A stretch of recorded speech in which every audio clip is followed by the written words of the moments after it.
Hello there, Conrad. Nice to see you, man. Hello.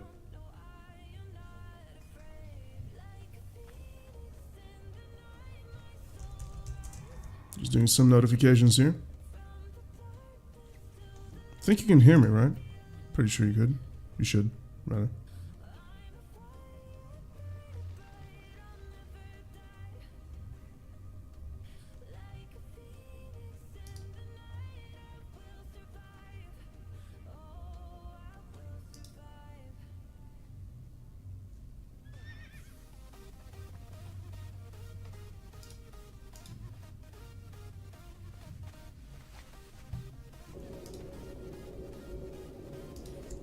Hold on a minute. Trying to figure out, I've been trying to figure out this entire YouTube stream out for the channel, and for the past 3 or 4 hours I've been trying to resolve all the issues.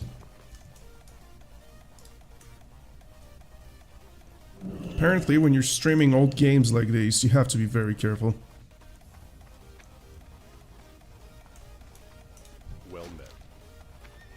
You have to be very careful.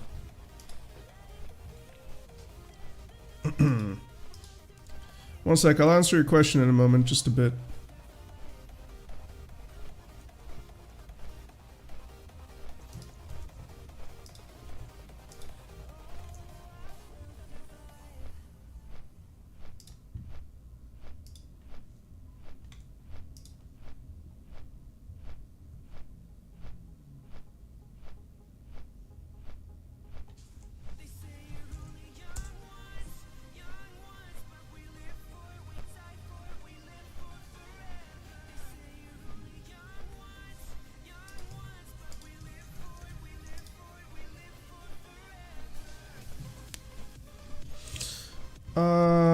One thing which I missed here, I'm gonna edit right now.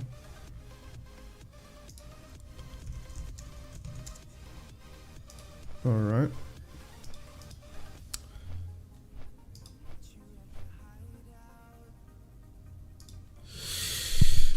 Conrad asks, or rather says, I'm just leveling my Paladin as protection, got super blast with her. Is there any one-handed weapon and shield which I can get, and they're very good, and will stay with me for a long time? You're level 45 right now.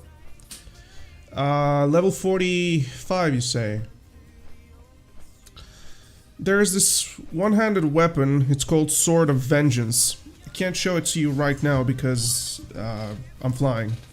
But, oh wait, hold on, I can actually. Hold on. This here. I think it's called Sword of Vengeance. Yeah, here it is. So this is a very interesting one.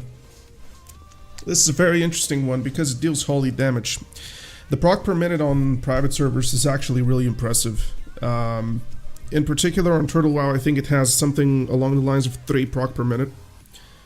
Scales with holy damage, it's really good. But we don't have plenty of holy damage, we just have spell power on us. If it doesn't scale with holy damage, then that is a bug. However, it's a very good weapon to have, because it's a pally weapon. A very good shield would be basically any shield with block rating on you. Specifically, the first shield which I remember with block value is from the Tanarus Chicken Escort quest. It gives you a shield with 2% block on it. I forgot its name though. And as Christopher says in the chat, there is indeed from Gilneas City. Where was it? I think it was from Gen. No, Gen was the thing here. Where was the shield from? Hold on, let's see. Ah, here it is. This shield is also really nice, simply because it's not hard to get. It's not really hard to get. It drops from the Marshal, which is very fast to get, too. Also, at that level, Conrad, Thrash Blade is really good as well. I doubt that you have the gold to buy yourself a Flurry Axe, but I wouldn't commit to that anyways. To be fair, I wouldn't. I wouldn't at all. I wouldn't. Basically, what was it called, guys? It was Trash... No, it was Thrash Blade. Yeah, Thrash Blade. Thrash Blade is really good. It's really impressive. You just need to do Maraudon just once. You need to kill the princess at the end, and it's going to reward you Thrash Blade. Thrash Blade is really impressive. Really impressive. However, I'm not entirely sure if Thrash Blade on Classic in particular here is in its nerfed state. I can't account for this. If you have money and you're bored, Flurry Axe is great. You got that sword from the quest in BRD. To be completely fair with you, man. Completely fair with you. The weapons will not give you that much head start in terms of what the weapon is. You know what you need? You need a one-handed sword with spell power or a one-handed mace with spell power. If you're leveling a protection, as you say. I couldn't recommend that enough. To be fair with you, Protection Paladin right now is so spell power incentivized to the point where unless you are playing with a broken weapon that gives you tons of procs, we're talking about tons of procs, then... Oh, there is one in Gilneas, is it? Hold on. Ah, yes, this one. Yes. This is gonna be crazy. Yeah. 100% crazy. Yeah. Totally forgot about this one. When it was released, it was in a little bit overtuned state when Gilneas went through, to the point where it was almost the best in slot pre-raid. Oh no, you don't care about the damage range as a paladin. That doesn't bother you at all. In fact, you don't care about the weapon speed as well. The only thing that you care about is for it to be the fastest possible. That's what we care about right now. Especially right now. At least I'd say so. By the way, guys, since this is the first time I'm doing this stream, please do tell, please be just honest with the feedback. What type of a stream do you prefer to watch? Because right now, I could just whip out my camera here and just move my paladin. Hello, Verdict. So we could just have this. Or we could just simply hide that camera and just be chill. And also, tell me about the music. Is it loud? Do you need it upped? Do you even hear the music? Since this is just the first time I'm running the stream on this channel, I'd like to know what you guys have as a preference.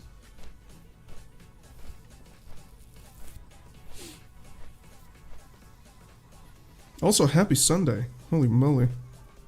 We made it through another week.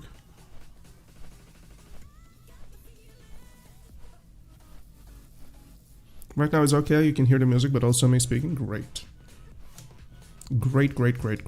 We're running no copyright sound music. Otherwise YouTube pulls us down. Actually, I'm a little bit upset that I forgot about this one. This mace here. This mace is really good. Really good. But you know what you gotta do, Conrad? The moment you get to...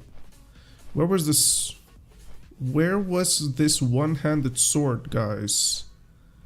There was this one-handed sword that gave spell power. It gave 20 spell power. Was it called Mind Carver from Prince? 12. What was the spell blade from Stratholme looking like? Totally forgot about this one. Oh yeah, this is it for you, man. Oh yeah, this is pre-raid right there. Although, it's going to help you a lot with your mana. At least I think it would. Whatever I'm comfortable with. I prefer camera because I feel more connected. The content is great already. Thank you, Chris. Appreciate it, man. Hey man, would you also recommend leveling as Prot? Is that not really doable? Prot is arguably the better.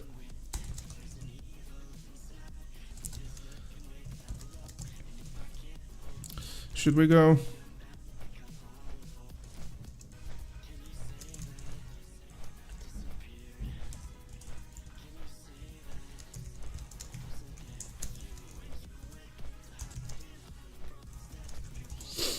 Guild is asking for favors right now. Go ahead and help them. We'll do one pool of Stratholme Undead, and then I'm gonna Hearthstone go to Hold on. I'll be there in time.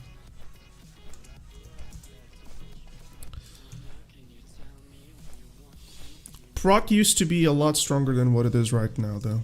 Unfortunately, leveling as Protection Paladin does not give you a lot of spell power. And unfortunately, Paladin got ripped. Paladin really got ripped. Do we have any oranges by chance? That's a wormhole. We don't want to press that. I'm such a dent. No oranja.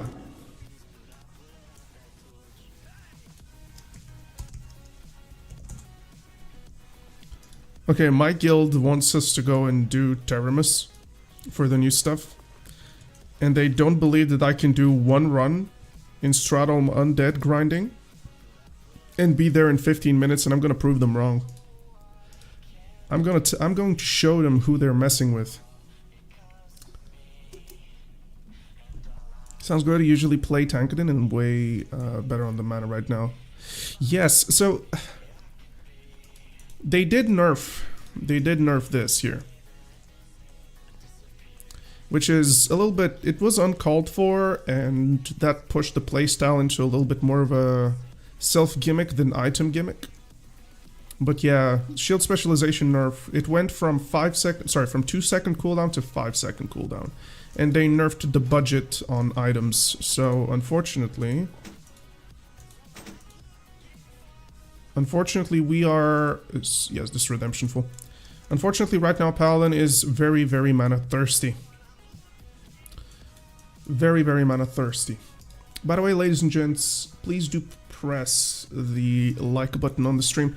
It's gonna help shoot it out to more people, you know? And about the camera, Chris in particular, I am very shy in front of this new audience.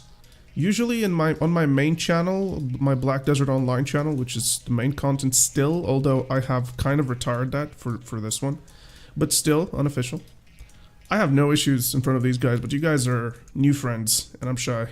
So it's gonna be a while up until I get comfortable. So we're gonna do some Strat Live. I'm gonna do one run, then I'm gonna go help our guild. Any chance for oranja? No oranja? No oranja. What can we do, man? What can we do? Alright. Everybody, eyes on the stream. I'm gonna show you what the definition of broken is. You're looking at a full... Whoa, almost forgot this one. You're looking at a full best in slot Protection Paladin on the spell damage gear. And we are getting in right now to totally obliterate Strat. Ooh, lagging.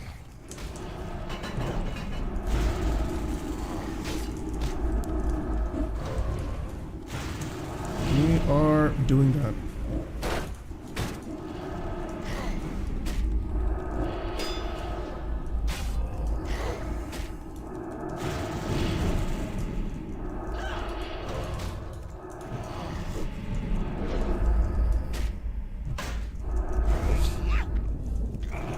Yes, I just soloed this entire pack. Yeah, the start one, without any healing, anything. I just overpowered it. I 100% overpowered it. You're social and that shows with or without a camera. Thank you, thank you, thank you, thank you. Yeah, I'm gonna grow out of it at one point. Definitely will.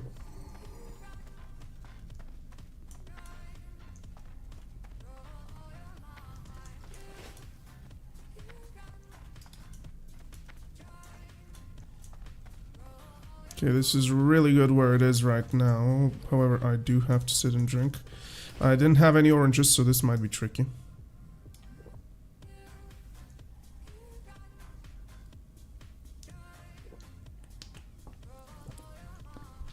Having a bottle of Fanta. Ooh, crit. We exorcism the Guardian and we start jumping over here to this wall and we run on it. so that the mobs are gonna get to us.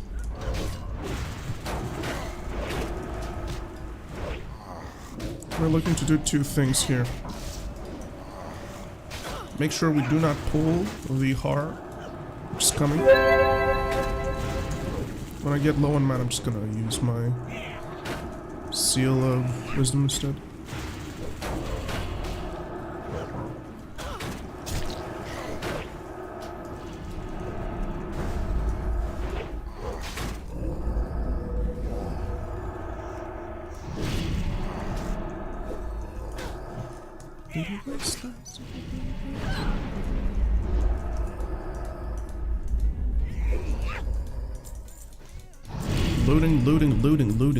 Looting. Money. Money. I'm kind of happy I won't be raiding this week with the guild. I will be on the bench. I've been raiding so much lately. I've been using so much gold. It's hard.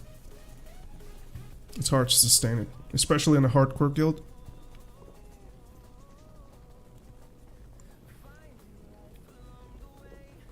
Okay. Use a small potion.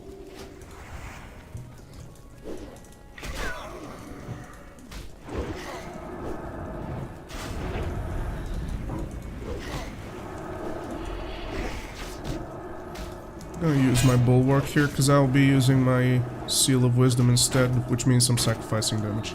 So I want to save the downtime.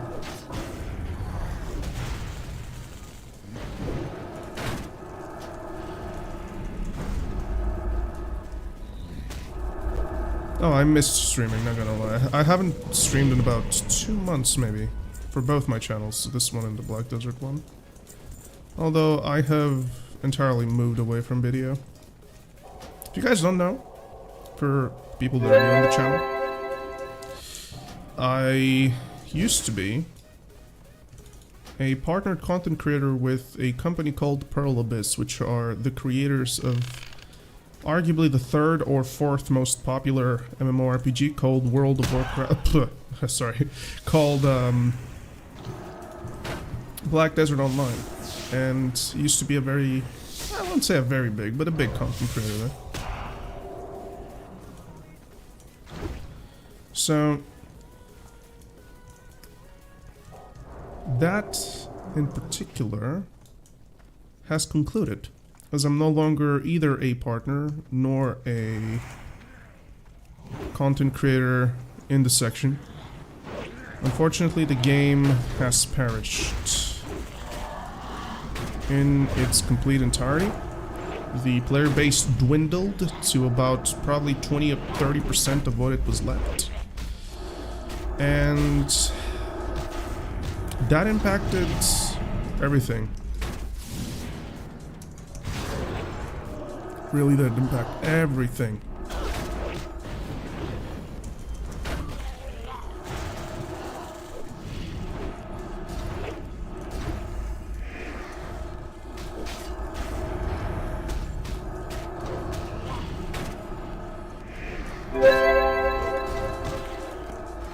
So there are no plans for me to return there at all. Which is sad because I used to live and breathe that game. Black Desert. Love it.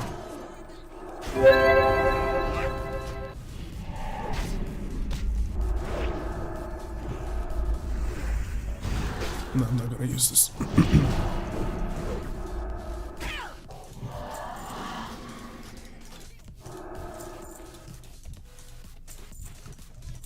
Loot.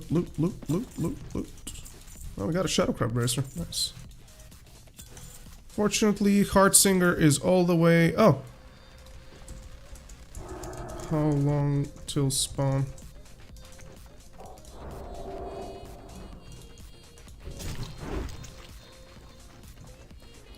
I am between...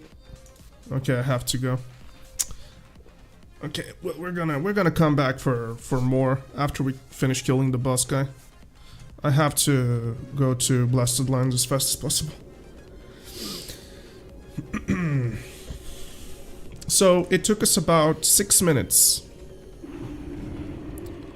It took us about 6 minutes to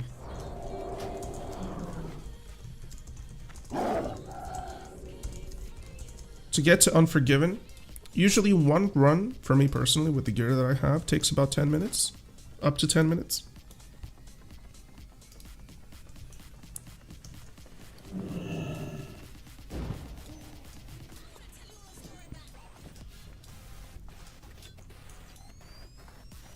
Light be with you. Light.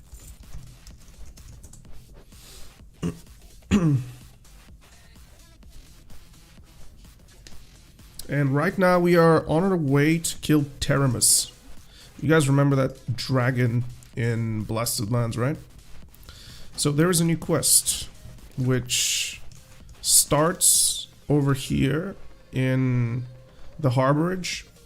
And this new quest in particular is one that takes you pretty much all over the world. Specifically then, after you finish it here, you go to Ajara. And from the Ajara quest, you get sent left and right here again, and then you get sent back to the Harborage. From the Harborage, you get into the Blasted Lands.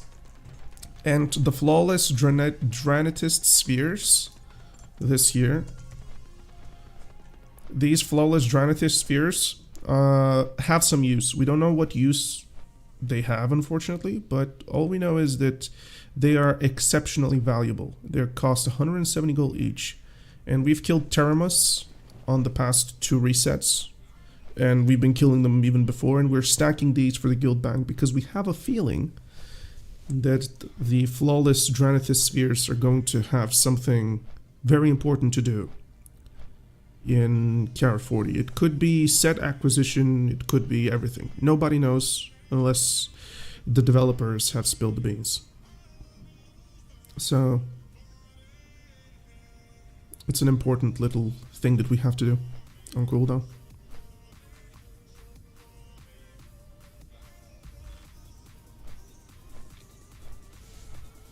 And then we're back to Stratholme Undead. I'll finish that grind. Overall, from the Stratholme Undead, you are to expect about 2 Scourge Stones per run. Maybe 2.3 per run. Actually, 2.3 is more adequate because I just did 1, and that's half of an Invader, half of a Scorched Stone. Maybe, I mean, you could actually say 3 per run. So if you do 5 an hour, this means that you can get up to 15 Scorched Stones. If 1 Scorched Stone is worth 5 gold from the oils, then you know, you're making just about 70-ish plus minus depending on the auction house prices. Gold an hour. And then you have a lot of sellables. You can get a lot of treasury items, you know, things that sell very well.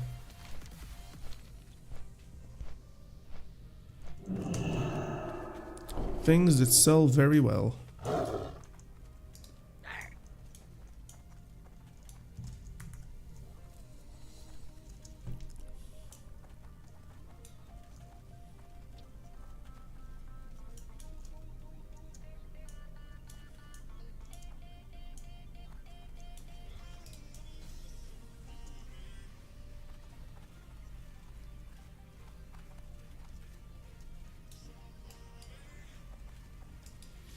Also, I started playing, guys.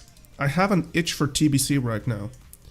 I started playing Molten WoW, sorry, Warmane's TBC as well. Uh-oh, here he is.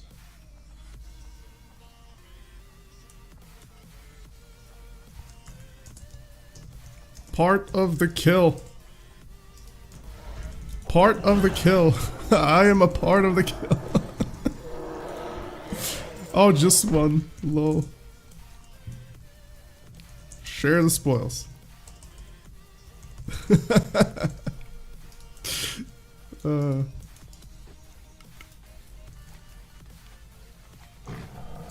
Wouldn't have made it without me. I know.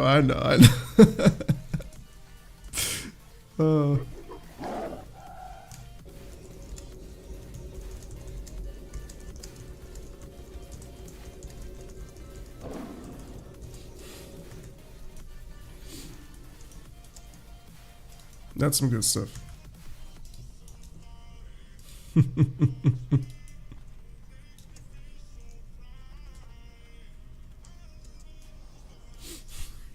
Yes, this. My guild right now, man. That's pretty good.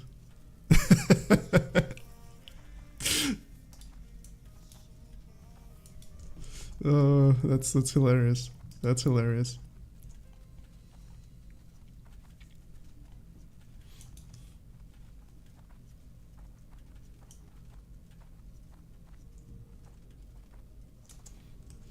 Don't worry, I've hit you.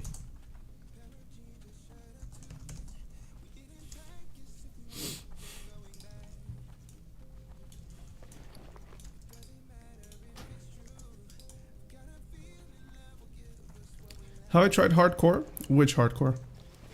Turtle WoW, you mean? King's honor, friend. Safe travel.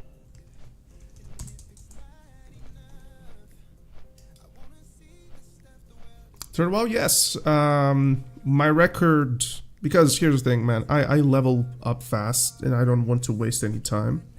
So I'm not the very hardcore individual. For me, hardcore is just, you know, I'm not interested. Oh my god, Raven. Hello. How you doing? Guys, Raven is from the Black Desert gang, which I just spoke about. Hello, Raven. But yeah, hardcore for me is not really...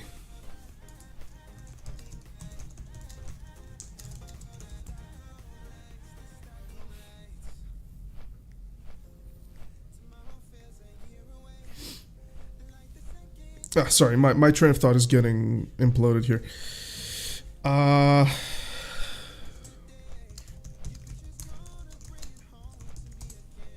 Hardcore for me personally is just something that I would engage to like a casual.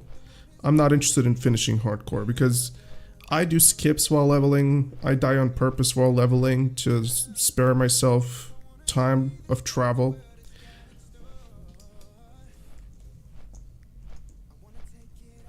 Yeah, it's just not for me, you know. I have a shaman. Hold on, let me show you, man. Let me show you. Hold on, guys. I have a thing here. Let's just... I'm gonna move to screen capture really quick.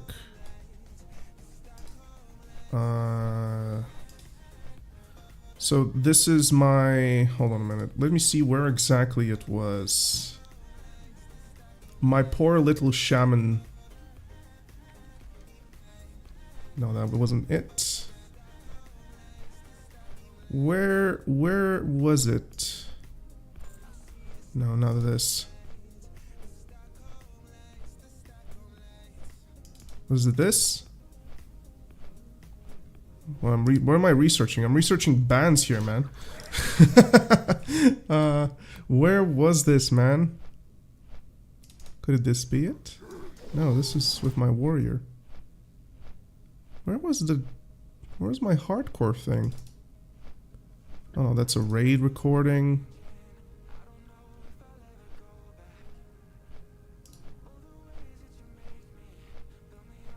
Can't seem to find it.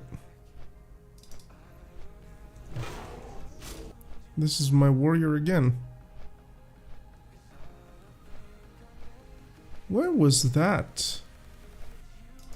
What was this? No. That's a dungeon.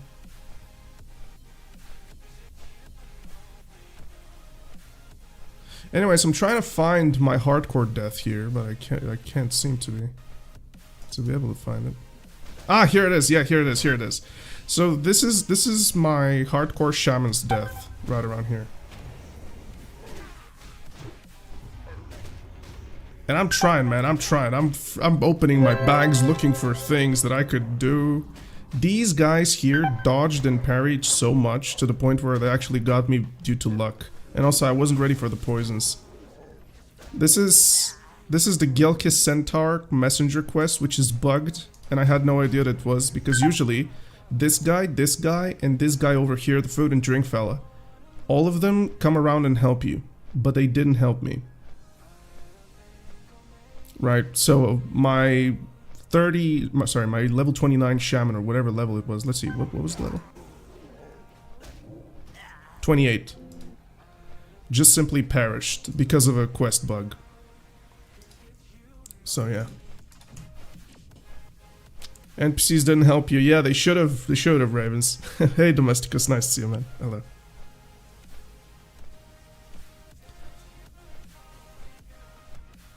So this was my highest hardcore on Turtle, but I did have a level 55 before I died in Western Plaguelands in retail hardcore. I died due to a stupid little mage whom I decided to help, and I had no idea. What's up, Renee? I had no idea that whenever you help somebody who has been kiting mobs for a long time, that you actually get their aggro range. So what ended up happening is I used the Blessings of Protection on a mage and started Blessings of Protection, yeah, I think it was. So I started running in a direction, and as I used Bop, he stopped helping me. He stopped blizzarding the mobs, and they started running towards me, and I begged him to remove his Bop so that they would go back to him, but he didn't, and so he just ran with me while watching me die. And I ran for about 5 seconds. We were from the small little, hold on, let me show you. From this farm over here to the edge was where the mage was. We ran all the way up until here. Mobs refused to let me go, and they killed me right around the bulwark. My first mistake was trusting a wizard. Yeah, real. By the way, guys, Renee is one of my very, very good friends in real life. Chilling here with us. Thanks for being here, man. I have a broken paladin, Renee.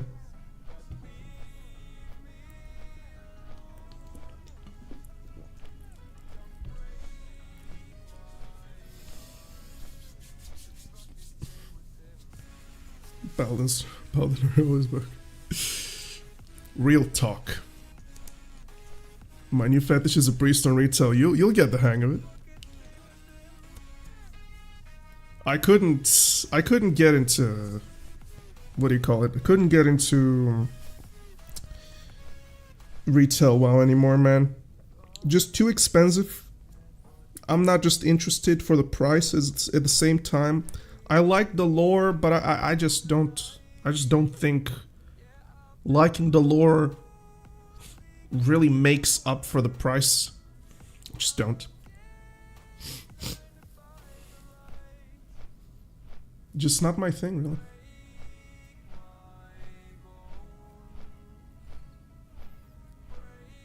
But one thing which I am very excited about is right now I'm living on Turtle WoW. Like, I am 100% a denizen of the server. I love it so much. One thing personally that I'm giga excited about is the new raid. I am so excited for it. And I'm not gonna lie, I'm also very excited for the prospect of TBC for retail. So whenever, in like 2 years or whatever that happens. But that itch is probably going to die out by then. Blizzard are just being morons, unfortunately.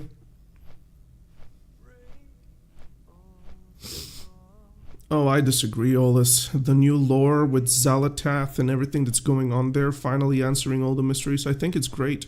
The lore right now is the most well-received point in retail.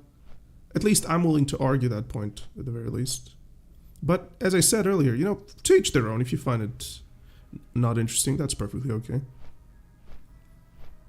But personally, for me that is, I would say that retail lore is the best it has ever been right now.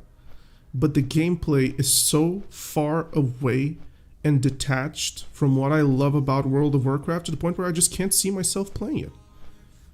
I just can't see myself playing it. It is so different. It is not even that. It's not even Classic. It's not even TBC. It's not even Wrath. It's not even Cataclysm. It's not even Mist of Pandaria. It is the difference from Classic and Mist of Pandaria is less than Mist of Pandaria and retail currently. So for me personally, I just decided to make Classic my thing. I love it. I prefer Classic, yeah. But that aside, you know, when we're talking about World of Warcraft and the differences between Classic platforms and retail platforms and everything, I'm on the opinion that World of Warcraft Classic is not worth $12.99 a month. Unfortunately, it isn't. Not for Blizzard. No. No. $12.99 is not worth to play a game that has no production value. They just don't do anything for it. And yeah, I was so pissed. Do you guys remember when they released? I mean, it was very recently when they showed that they will release 2019 Classic again, but with a few fixes. And I was like, no, nobody wants this. Nobody wants this. What people want is a Classic forever, TBC forever, Wrath of the Lich King forever. Realms that will forever and ever operate on those services. That's what people want. And what they want is, aside of those realms, having a plus content to justify the subscriptions. So think of it like this: World of Warcraft Vanilla WoW with the Classic Plus content. TBC, but fixed TBC, so that it moves on in a direction. And let's just say they're going to put 2 raids additionally that are going to be just filler raids, you know, with something exciting. Just to keep the players there, make some events, make some very cool things to manage the game so it stays fresh. And Wrath of the Lich King, oh my goodness, if they create Wrath of the Lich King regular tournaments, and then what they should do, in my opinion, is do fresh realms on these every year and a half. That's what they should have done, not this recycling, as Domesticus here said. This recycling of, let's go through vanilla again, from TBC again, and from Wrath of Lich King again. Imagine it like this, guys. It's 2016 and you just purchased Dark Souls. And Dark Souls, you just freaking love it. It's the best game ever. Dark Souls 3. Personally, for me, the best game from the Soulsborne series. It's my favorite one, till this day. I haven't played Elden Ring yet, though. So, for now it is. And then the first DLC comes. In our case, that's TBC. And Dark Souls 3 case, that's the Frost region, whatever it was. Sorry, I forgot. And then what they do is, okay, if you want to play the DLC, then you have to give up your base game, and you can only play the DLC, because that's what Blizzard did. They're like, okay, so you want to play the Burning Crusade? Sure, you either start from scratch or you move your character, but if you move your character, you no longer have a classic character. So what was that all about? You know, what was this all about? I couldn't believe it. Seriously, I couldn't believe it. I wanted to play TBC so bad. So bad. I wanted to seal twist with the Pally. I wanted to be a part of the Burning Crusade world. And I wanted it without GDKPs, with very, very serious bot banning, and with very, very serious anti-boosting in particular. I wanted that. And Blizzard like, here's what. We're going to resell you the product which you already paid for. That's what they did. And this is why people were very pissed at them. Because how wouldn't you be pissed at them? Let's be honest, guys. How wouldn't you be pissed at them?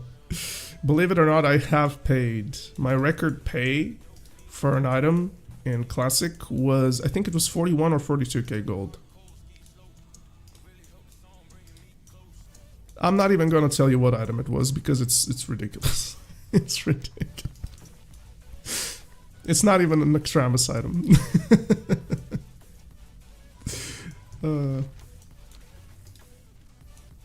Where'd you get that much gold? If you are a part of the GDKP system, you get a lot of gold. The GDKP, in general, provides gold to the users who attend and boost the buyers. So this means that if you're a part of the booster buyer process, then you're gonna make probably like 2,000, 3,000 gold per Molten Core, maybe another 2,000-3,000 from Black and Claire.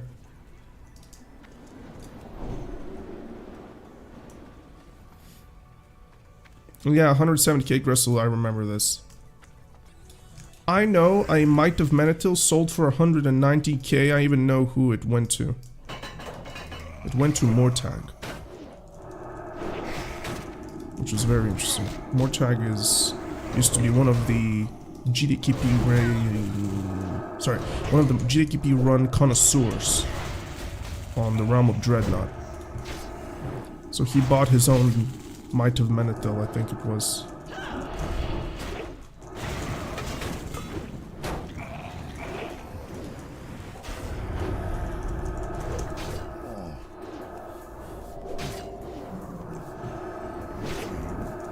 Was the Realm Dreadnought? No, its realm was called Mograine, my bad, no. It wasn't called Dreadnought Mograine. Where my Paladin was.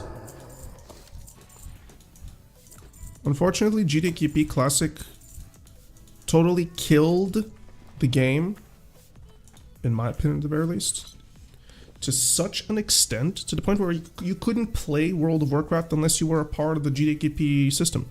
And unfortunately, GDKP promotes gold buying, promotes gold selling, promotes botting. And Blizzard just didn't want to fix it. So, screw Blizzard. Screw Blizzard.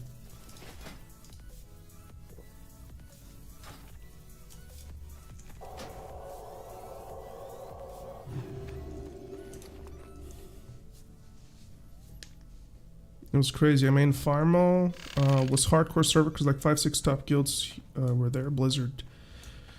How would they allow this? Simple.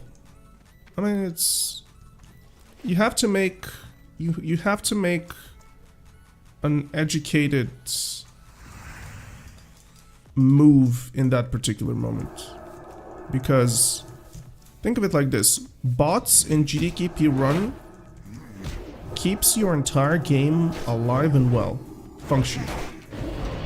Right? Keeps your entire game functioning. So what you have is, in particular, a situation where why would you ban GDKP runs? Why would you go so hard against bots when that's the reason why your game is still alive, up and running? And this is the reality and fact of the matter for retail classic. It's just that GDKP runs totally obliterated all sense and meaning from the game.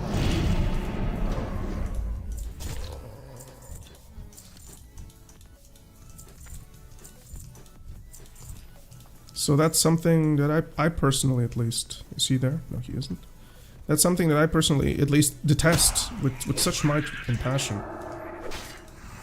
More bots, exactly. That's the thing about Liz. More bots means more subscribers, which means more revenue, which means more players going into a system which is essentially promoting easier progression, because GDKP actually shortens progression so well. GDKP runs compared to regular guild runs speed up your gear acquisition, I would say, almost by twice-fold. It is actually ridiculous how much more rewarding GDKP is for the individual. Because now money runs the game instead of skill, instead of commitment, instead of...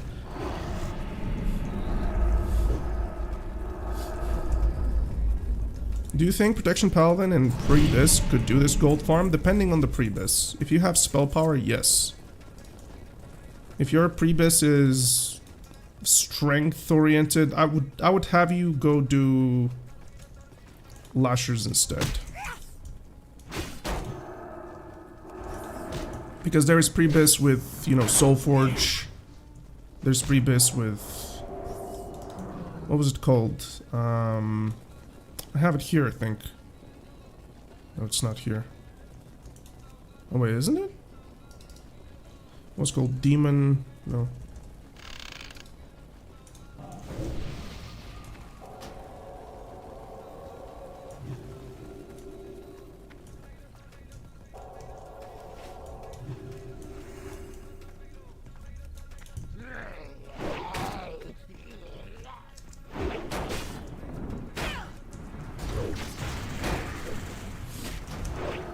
There we go.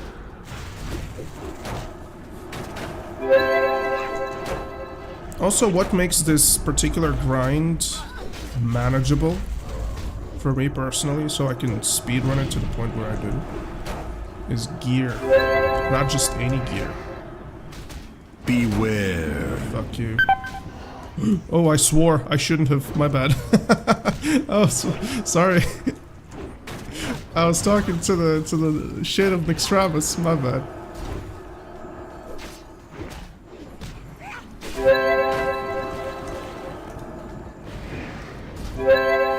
Apologies, apologies.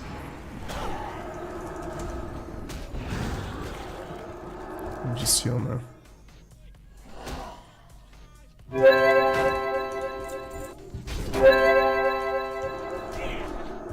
I'm gonna...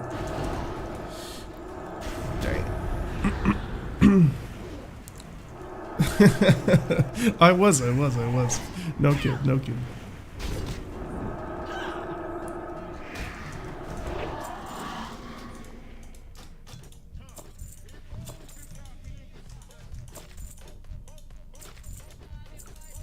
Oh, that's a vibe right now. Uh-oh, where was it? Where was it? Here it is. Heartsinger is nowhere to be seen this... Oh no, never mind. He's really good positioned. Now, all I need is just sit and drink. I need to get... need to get oranges. Verdict family friendly? Come on. We have to be very, very careful what we say on YouTube.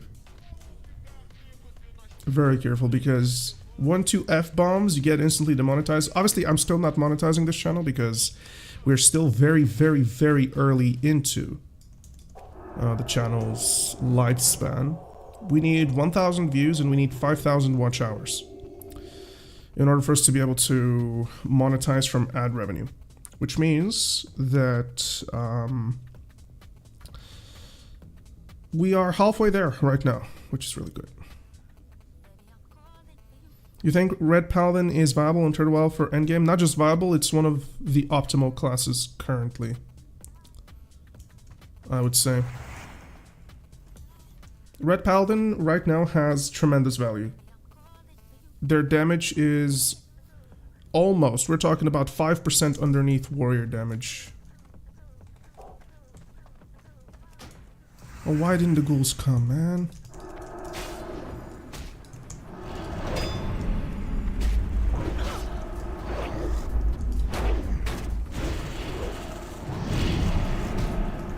Actually, I can skip the ghouls. Okay, never mind.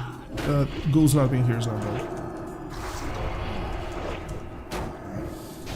Yeah, Retribution, you need full consumables. The same way as Protection Paladin, you know. You cannot be going in to the top endgame content with not top endgame preparation.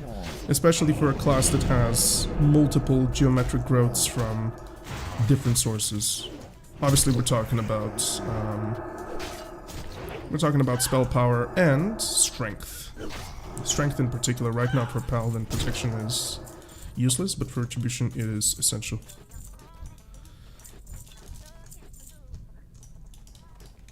Okay, so here's what we do. We hug this wall here in particular, and we get the Heartsinger. We're just gonna exorcism him, and we're gonna go back all the way to this section here, and we're gonna get him. So we have 1 minute left from this run. And yeah, as you can see, here he comes. I'll judge him. Gonna stun him. Whoops, forgot the aura.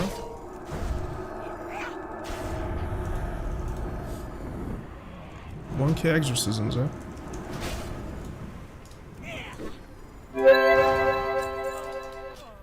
There we go.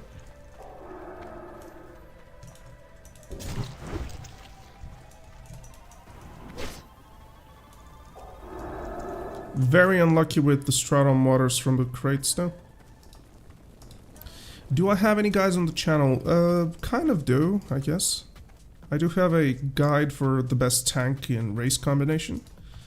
I have 2 explanatory videos on the Paladin right now that are going to show you some important things, what to do, what not to do. But for Retribution, no. I do not play Red Pally anymore. I used to be a Red Pally exclusive guy. During Phoenix days, during... hell, up until Light's Hope, and then I went full Protection. Just not interested in Retribution anymore.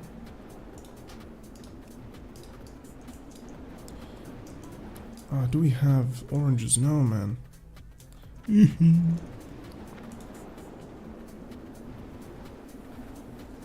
But if you have any questions about Turtle WoW, about Paladin, feel free to ask. I wouldn't say that I'm an encyclopedia, but I know a lot, so I'll do my best.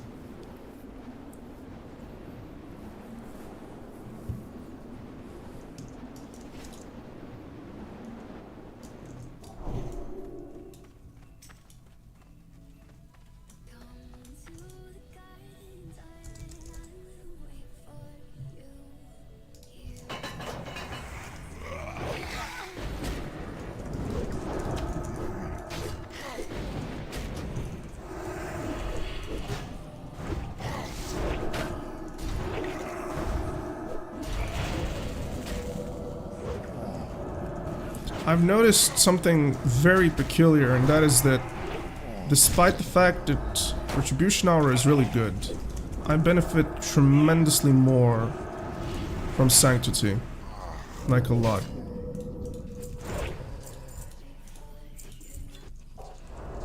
Okay, let's use Quell the Riot.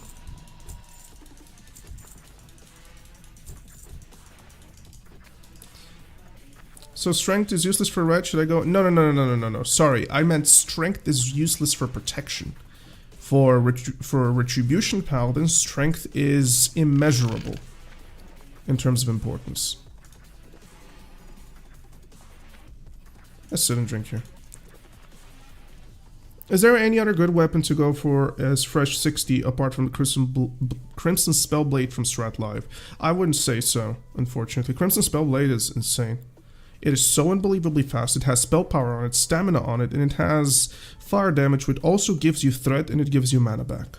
Which is very, very important. And if you wonder how it gives you threat, the procs out of Seal of Wisdom's Judgment of Wisdom, generate threat roughly about, I would say 105% of the value. Strength and spell power for red, yes, but crit right now is also especially important. Crit, in particular right now, is really, really important.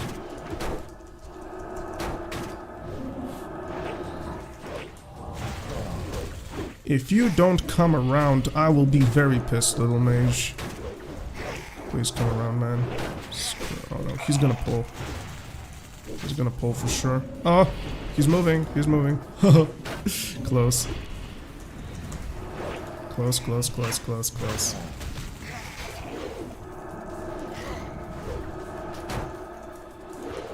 Yeah, indeed. Right now, Protection Paladin, in particular, is so spell power incentivized. What if I told you guys that currently, right now in this game, the way you see it, Thunder Fury is almost, it's about 5% better than Lockamere. Currently, granted, Holy Strike is bugged, I understand this. We have a lot of things that need to be adjusted, need to be addressed, but yeah. That's crazy. Me saying this makes me feel upset.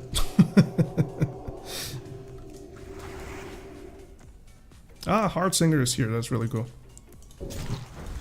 Every time Heartsinger is here, I get super upset, because this means that it's going to be a 7-minute run. We have just a few seconds left. So what I do here is I auto-attack Heartsinger. I go for this guy, start Consecration. I'm just gonna leave Heartsinger to die from the... Yeah, just dying from collateral damage, really, because he will, while I'm clearing the rest of the pack. I'm gonna use my holy shield here. Bulwark of the Righteous. As you can see, he is about 30% health left.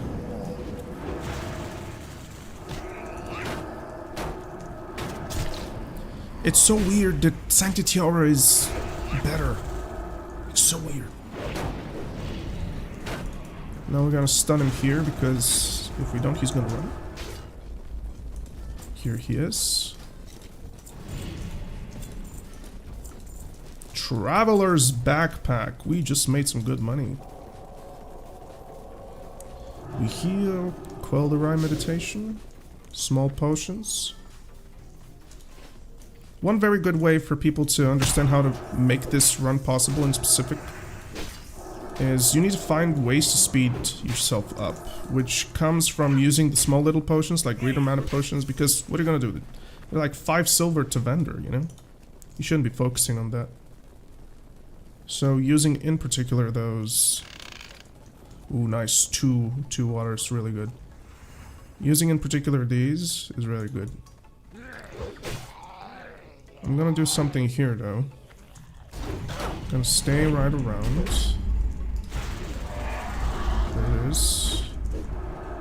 Here comes the shade. I'm gonna save my next exorcism for the shade over here, so it doesn't mess up with me. Here it is. Beware. Shade dead. And also, what if I told you this is not the best build which I'm using right now? There are more optimal builds to farm Stratholme on there than what I have. For example, Engineering Shield being one of them, or Stratholme. Sorry, what was it called? Guys, what was this?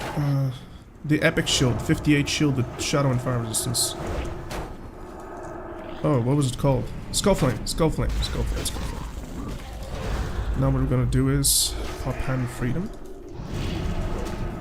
He dodged. How dare he? Hammer rat baby.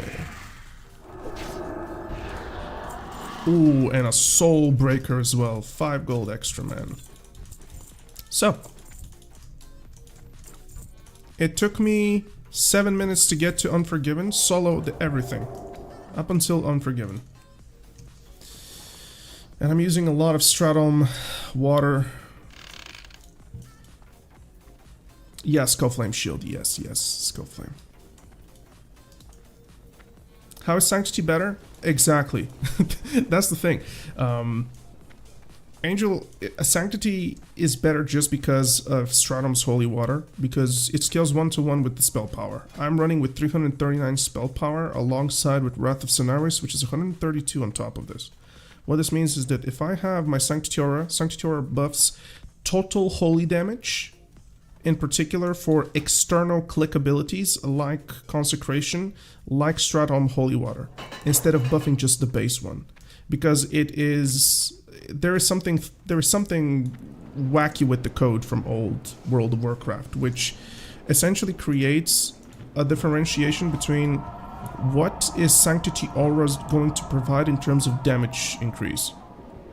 So, fact of the matter is that Sanctity increases only the base damage on Exorcism, but for anything that is like a projectile aura, like Consecration, it's going to buff the overall effect. So, Consecration get an overall 10%, Stratholme Holy Water gets an overall 10%, but everything else, homie, you must be out of your damn mind.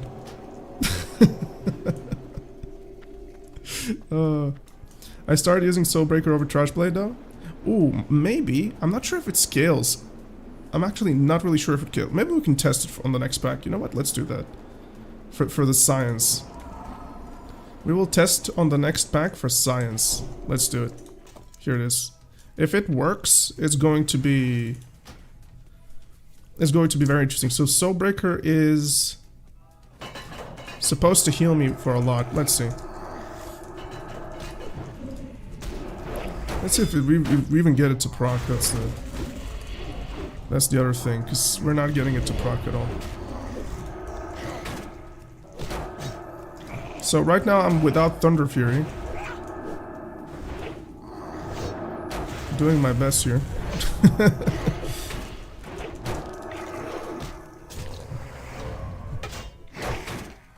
Well, we're not proccing it, so let's see. Doesn't seem to activate at all so far.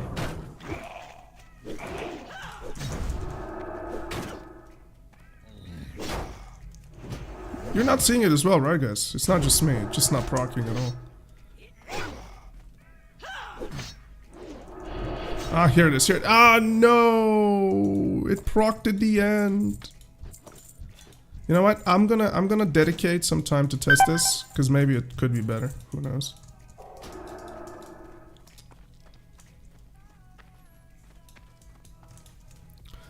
So, is better only for Blade? Sorry. You saw 3 procs. Could be. Let me do something. Let's just sit here and drink. Man, these effects are in my first ever RPG. I was literally a WoW clone, so it makes sense. It sounds similar. You should try this, Ravens. This game is free. Where I'm playing right now, it's completely free. And I think you'll have so much fun playing with your good old pal Verdict. You know that? Did I just guilt trip you into playing? Yes, I did. Yes, I did.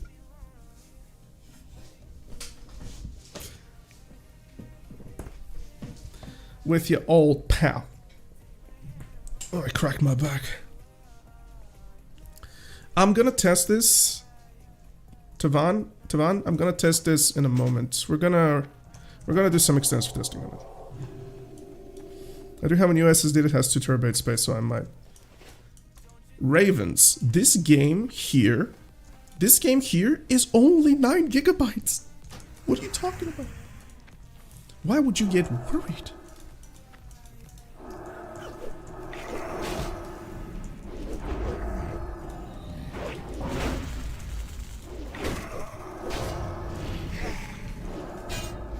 Oh yeah, for sure. World of Warcraft is an old game, and as such, it has old data requirements, I guess.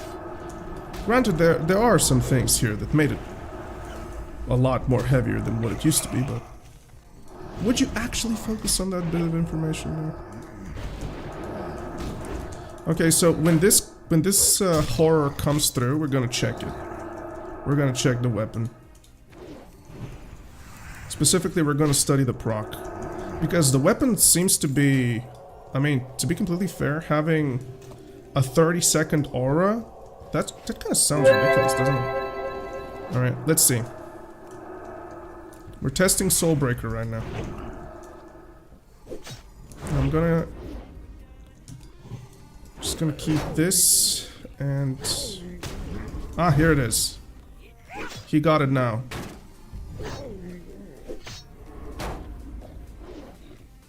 No, it doesn't scale. It's 12, yeah. Alright. To the vendor it goes. It is exactly 12 damage for the proc. And it doesn't even transfer the health. I think it should. Target enemy loses 12 health and mana everything. Oh no, never mind. It shouldn't transfer it. Okay.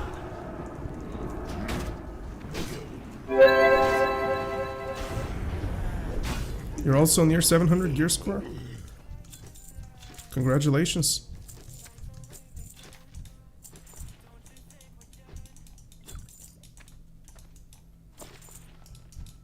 Ooh, I got a plan of something. Finger with ooh, maybe.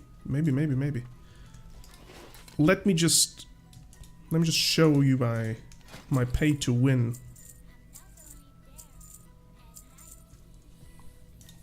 Okay, let's sell some stuff because we are a little bit filled to the brim. 2 Shadowcrafts, nice.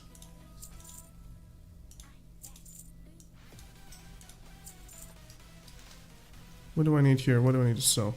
Let me just organize a little bit. We don't need this, we don't need that. Expensive stuff, scrolls here. Thank you very much. Alright. Guys, Oranges Express came through. What do you think of Dreams Tower as a Palatine starter weapon? They recently fixed it to not overlap with multitudes of procs, and Dream Herald also works very well as defensive on bosses. The only issue with Dream's Herald is how worthless it is for threat. It's a very good weapon, don't get me wrong, but it's worthless for threat. Worthless, 100% worthless. Where's Dome? The Orange Express comes in with a 4 gold. Look at him. This guy. No gold, okay. Alright. Let's hug Dome. Dome is a good guy. We just got the orange. The vitamin C. You're gonna be my pocket heal, Verdi? Yes, please. I could use you. I could exploit you. What makes it worthless? It makes it worthless that it has no spell power on it. It has absolutely nothing that matters. Granted, the proc is very good. Dreams Herald. Here it is for the people that do not... Whoops. For the people that don't know what the weapon does. 375 nature damage over 12 seconds. On pen and paper, that's not bad. However, it's so silly compared to a 30 spell power weapon. For the purposes of threat. Granted, it's a good buy, but I wouldn't have it at all because the very first spell power weapon that I see in Molten Core, I'm not gonna be using Dreams Herald anymore. But it was irrelevant, right? The spell power scaling was barely there. At least I recall it as such. Maybe they've changed something. I'm more than open to be wrong on this. Now we're gonna clear this this little thing here because, unfortunately, Heartsinger every once in a while is going to spawn in inconvenient, for me personally, places. And this inconvenient place here right now is right around there. But the good part of this particular spawn is that we also get a herb, which gives us a chance to get a Black Lotus. And trust me, 5% chance is good. Also, we have 2 more supply crates every time we get that, so that helps. Vince, can you please do me a favor? Tell me if you could check how much spell power scaling does Dream Herald have? Because last time I heard, Dreams Herald was not scaling with spell power. Or if it does right now, I think it was something like 10% over the entire T of the duration or per tick. And Dreams Herald ticks for 3 times or 4 times. Which I don't think is going to be even worth mentioning.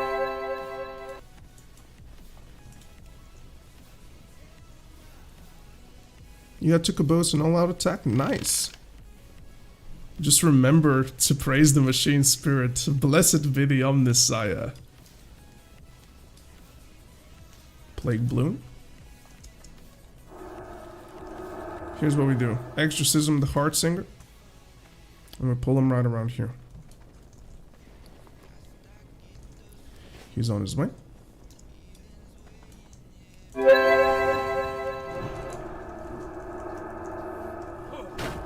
He is on his way.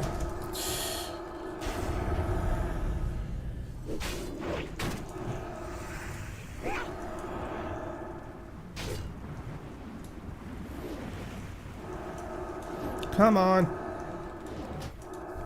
Yeah, that exorcism crits you, man. A lot.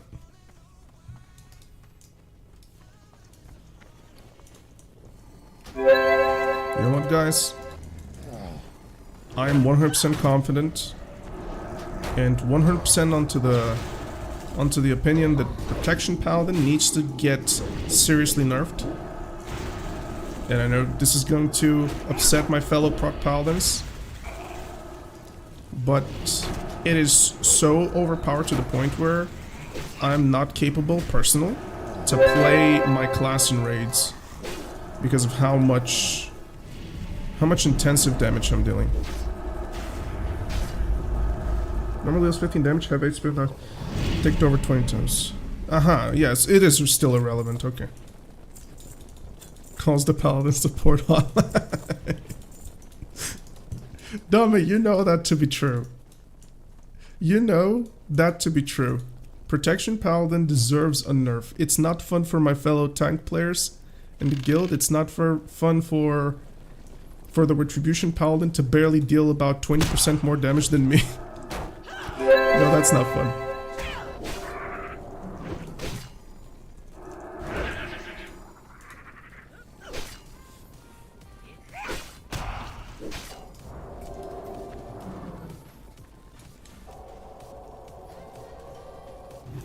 If you ask me personally what I would do about it, I would just undertune it a little bit, because undertuning it provides an option for spell damage to become the point for Paladin. Because undertuning it historically has been the call.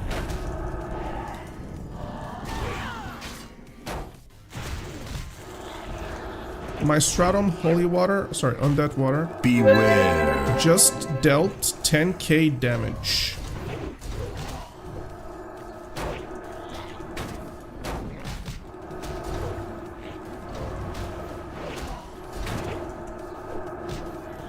Oh, this guy's low. Why did I do this?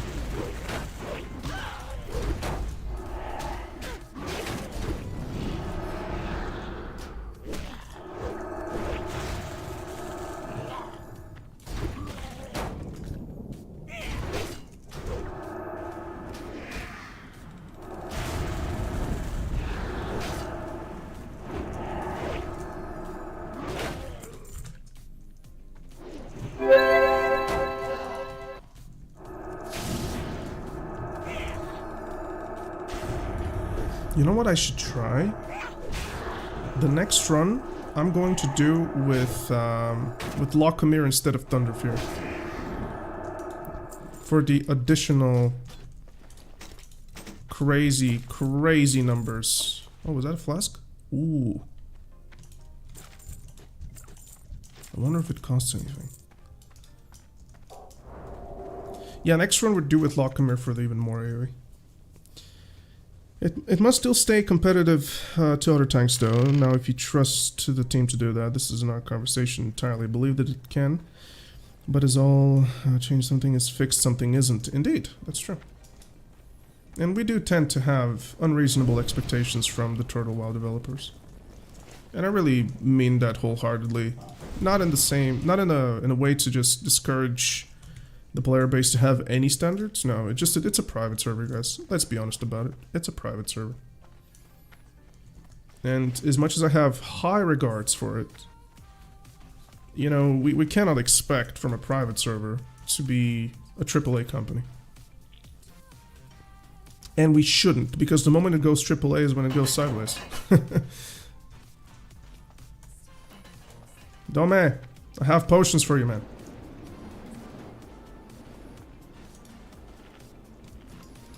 Ah, so look at this guy. This is what he's running, Dreams Herald, right now. You know what? Maybe Dreams Herald for Stratholme Undead might not be a bad idea, Vince. Maybe it won't be a bad idea, simply because it affects everything in front of you. Maybe that's gonna be even better than Thunderfury, who knows? I personally would bet. I would bet that it's probably better. Especially if you have Dreams Herald with the Engineering Shield. But right now we're with Lockamere, guys. We're with Lockamere. Oh, shoot. Forgot to reset. Slower attacks of enemies. Nah, not that. It's more of the AoE because it scales very well. I mean, in reality it's exponentially scaling. The more enemies, the better. And it's gonna deal more damage than Thunderfury, I can promise you. Just because it's on everybody. Maybe not. Maybe I extrapolated a bit. Alright, so let's see what right now with 423 spell power I'm going to achieve here.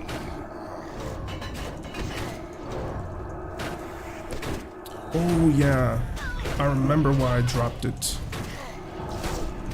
I dropped it because Thunderfury's additional procs actually generate spell blasting from the ring.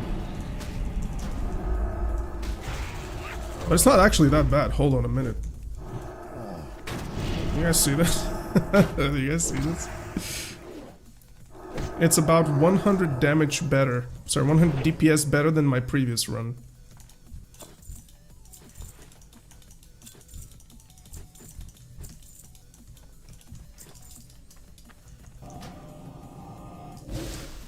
Is this the new meta? Stupid rats.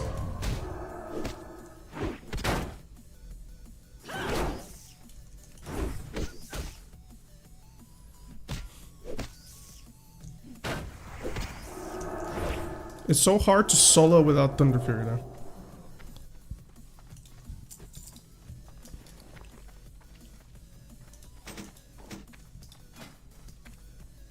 Oh, look at that itsy bitsy shield. It looks like a bread. It looks like a loaf of bread. Look at that. Oh, it's so okay. Like it. It truly does look like an oaf, like an oaf of bread, right? The bread shield.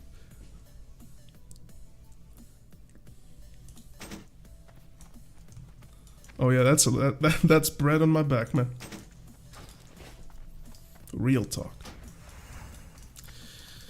All right, Guardian.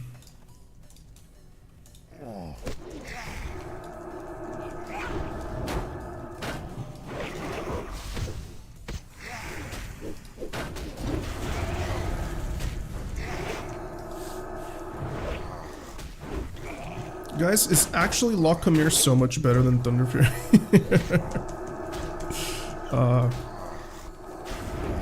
Looks like it. Just the blocks having 289 damage per block, that's crazy. Yeah, I'm gonna stay with it from now on, I guess. Who needs Thunder Fury? Remember earlier, guys, I told you about how spell power incentivized Paladin right now is? Oh, come on, man. To the point where... Is he there? No, he isn't. That's good. To the point where you really wonder whether or not Thunder Fury is better. I ran the numbers 2 weeks ago on my patchwork fight, on the patchwork sheet as well. And the main question there was... Is it better to the point where you could actually justify going with those weapons all the time? Because a weapon is not something that you want to switch fight to fight, because that creates a very negative situation for your roster team. Because let's say what you're gonna do, you're gonna have a Thunder Fury, and then what you're gonna do, you're gonna have a an Iblis or what? Magnus Fang? No, not Magnus Fang. What was it? Magnus spell damage weapon called? Wraithblade, yeah. Because Wraithblade is really strong. Don't get me wrong.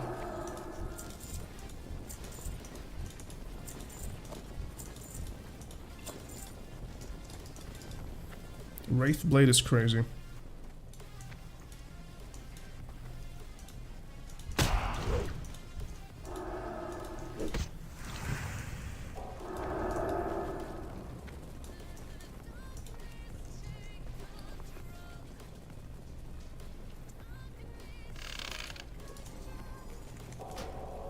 Now we gotta wait a little bit. We cannot pull with the horror. When the horror starts going back, then we can start pulling. All potion donations should be appreciated by the Cathedral of the Light. Okay, now it's a good time to pull. I got the ghoul here.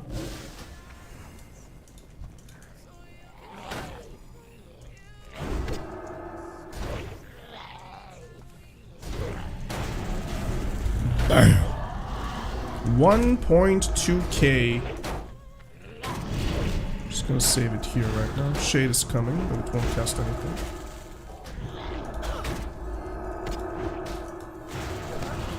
Oh, let me just go right now with this.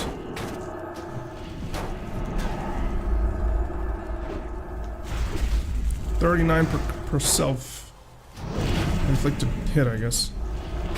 And I don't even have the talent. These are not the best talent for Stratholme on the solo grind as well. I'm just running with my raid spec right now.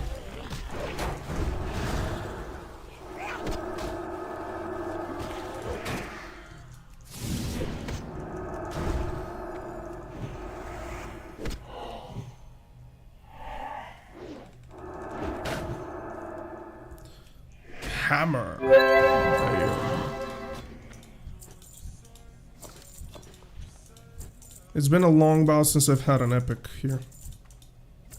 A long, long while. Is he here? Oh, hard singer all the way there, dude. Okay, now I gotta watch how I pull then.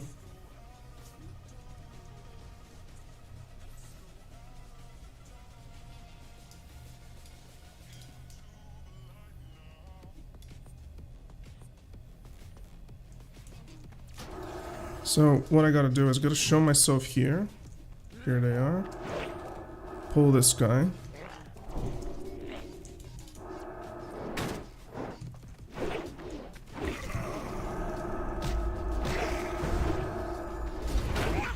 I think this hits for a lot. Ring, where are you, Ring? I can't count on it. Okay, I'm going with my Seal of Light from now. This is a little bit too tough. Okay. I got the memo. Got the memo. This hurts.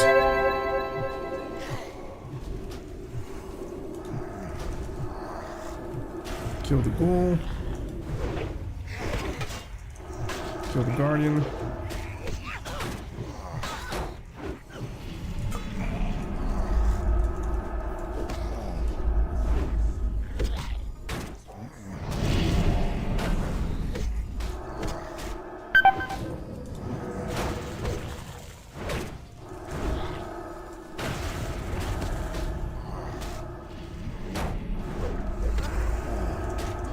There we go.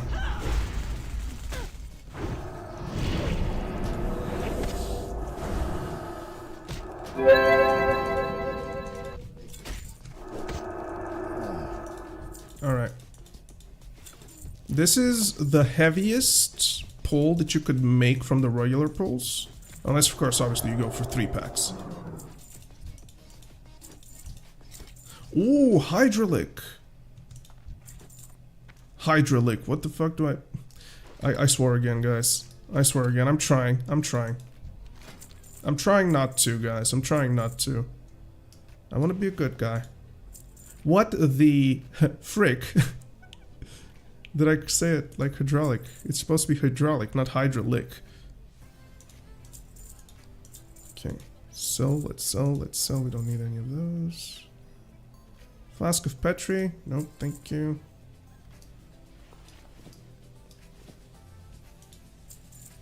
It's so weird to be selling all greens because the value of greens disenchanted right now, unless they're level 57 plus or 56, I think they had to be in order for you to have the highest chance for Greed or Eternal up until the quantity of 3.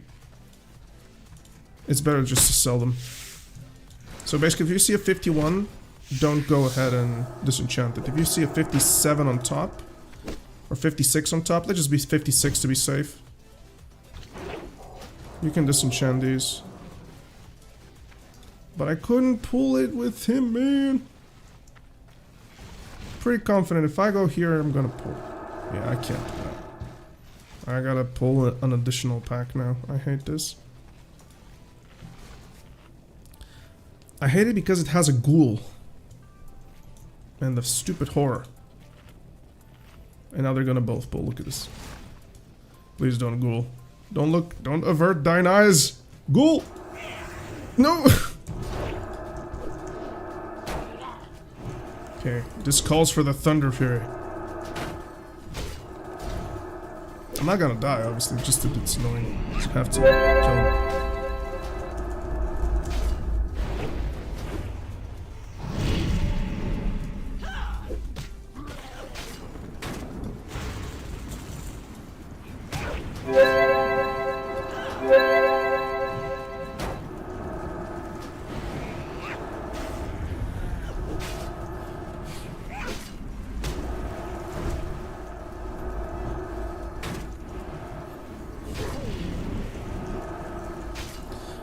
Honestly, I'm not entirely sure if it's worth to invest so much time into continuing to clear for the sakes of one Scourge Stone.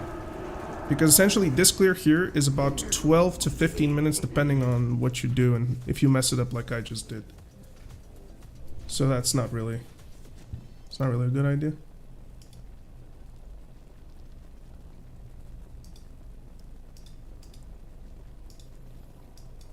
If you guys haven't pressed the like button onto the stream, please do, because it helps it getting out into the Turtle WoW community. So you guys can go ahead and help a little bit. It means a lot, especially right now as we're pushing for the 1K. You'll see a lot more streaming, you'll see a lot more content.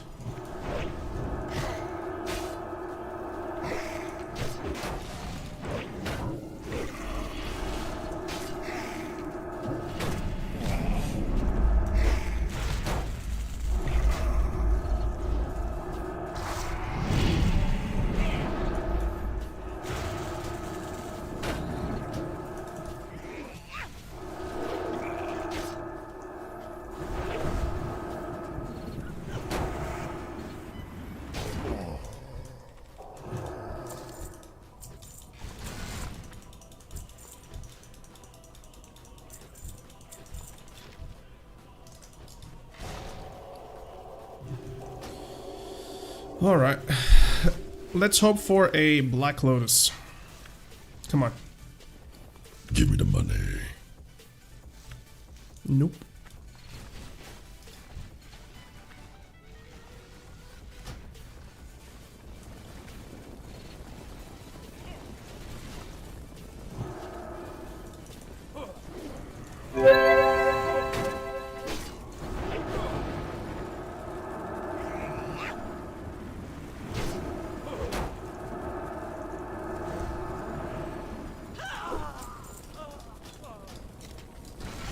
Alright, we're done with this run as well. I've made about, I think it's 37 gold already just out of selling stuff. PvP when? I'm a Protection Paladin, man. We could probably queue a Battleground just to show you what the class can do. How did this get here and why did it get here? When did I click this through, man? Let's try this. I was wondering what's going on.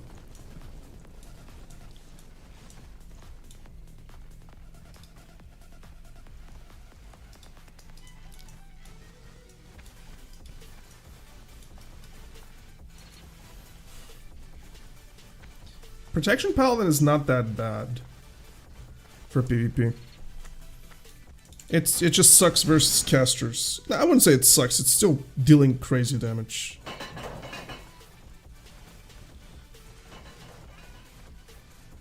You know what?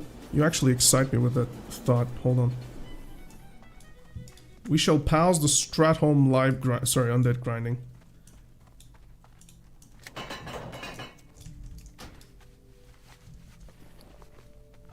So for 4 runs, basically, these were, sorry, 5 runs, apologies, because we did one earlier. So for 5 runs, we did 9 corruptors. We have, so this is 11, this is 12. 12 stones for the 5 runs.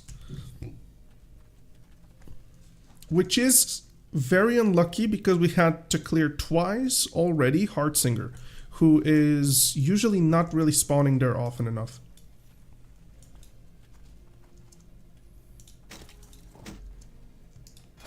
Ooh, Bloodlust boots. I think I can sell this. I think this can be sold. You know what? I'm not gonna sell it. I'm gonna use it for me.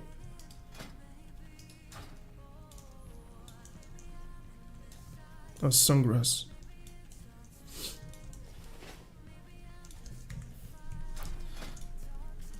I don't have a PvP build on me though, but who cares, man? Let's just have some fun. So let's just do this, and I'm not gonna play with the redemption. I'm gonna play with tier 2.5 here. Is there transmog? Yes. There's transmog here. It costs these coins here. They're called fashion coins. You can either buy them with real money or do dungeons for them. Your call. I've transmogrified the entirety of my gear.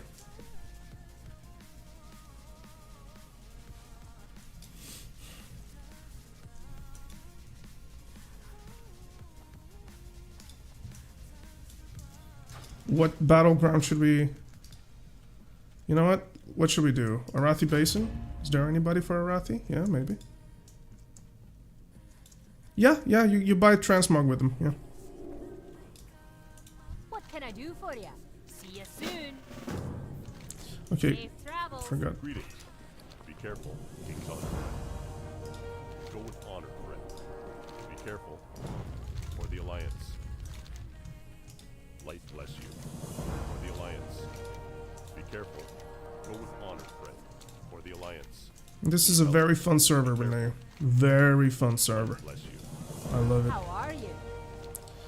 Let's do a price check before we do anything here.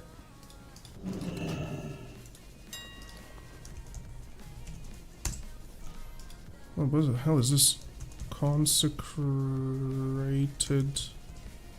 sharpening stone.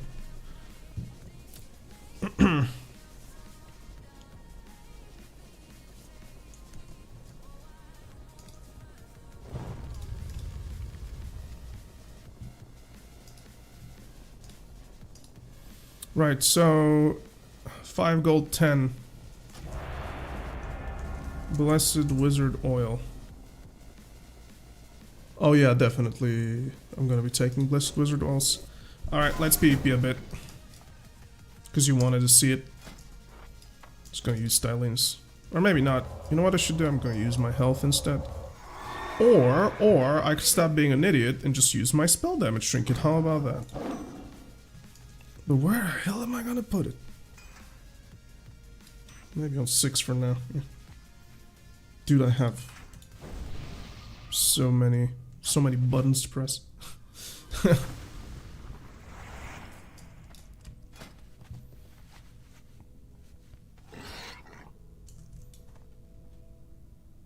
So this is Avengers. This is AQ40 set with a little bit of redemption on me.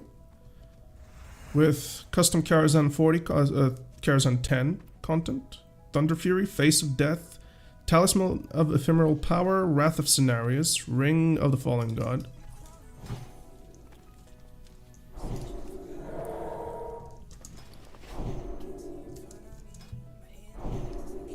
There's a Warlord against us. I'm on a lot of health, so that's really good. Unfortunately, though... Or rather, I would say fortunately, because... I'm new here, love to see the third WoW content. Thank you, man. I haven't done that much of it so far, but I'm willing to say that we've done some very good videos so far.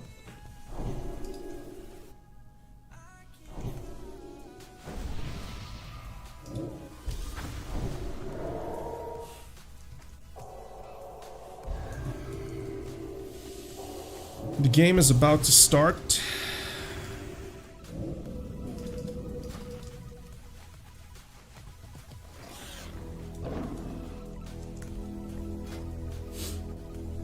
Let's see. I'm not sure if it's even Arathi Basin. I'm currently rank 9. I used to have a series which was rank 14 grind or something like this. What are you? Troll Shaman, 4.6k HP. You know what? That would be very interesting.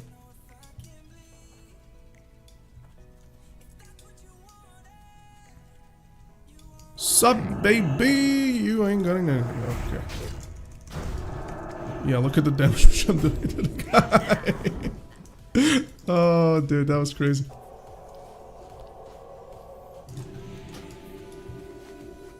You can probably legit rank up to 14 right now with a prot pally. Probably.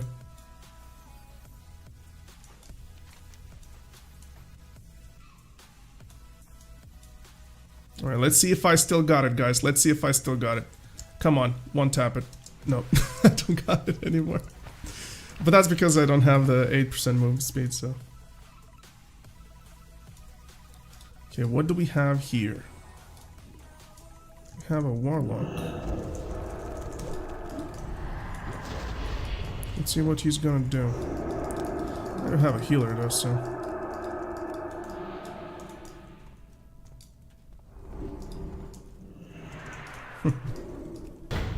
Yeah. Let me show you what a Protection Paladin does. Talisman of Ephemeral Power. Stun him. Watch now. Boom. Look at him. I killed him. Totally destroyed him. Come on. Come here. Okay, never mind. Let's cap. Oh, fuck. Look at that. Oh, that's so much. This is broken. This is more broken than the Paladin used to be. Oh no.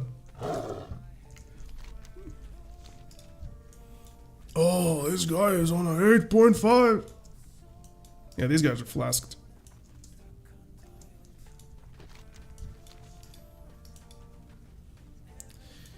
If you come for me, you die. As simple as this. Simple as this.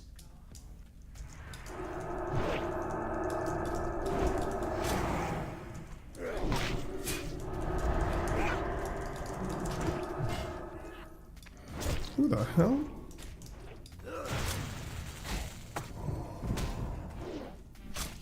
I'm disarmed, sadly. Gotta kill this guy.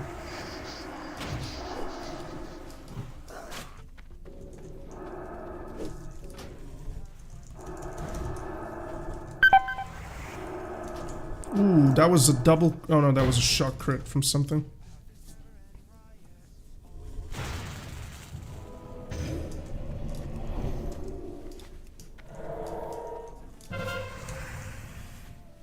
I really didn't want to go for the other chamois. There was just no reason for it. At least I know what to do here for you. Oh, you just fell. Alright.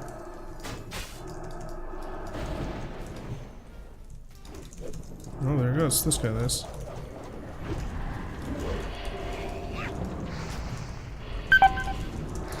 Listen, man. I have a thing here. It's called bubble. And I'm now gonna tap myself twice to half. Now, if he really thinks that he should be with that... That's mine? Grounding totem? They don't want to be a part of this. Nope, not at all.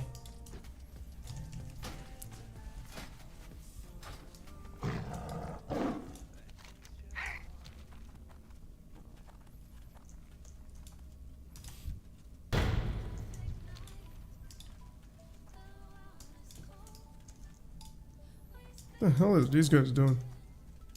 He spawned a Felguard! This guy. Oh, what is this error, man?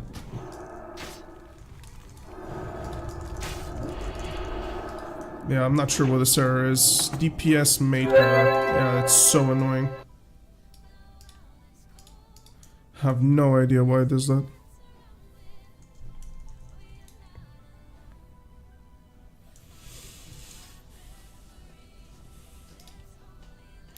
A second actually in killing boss.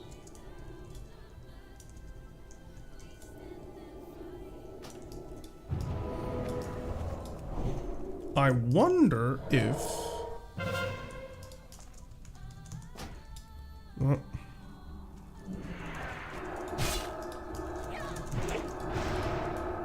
Oh, you little fool. Come on, one consecration before that. No. Did it, please.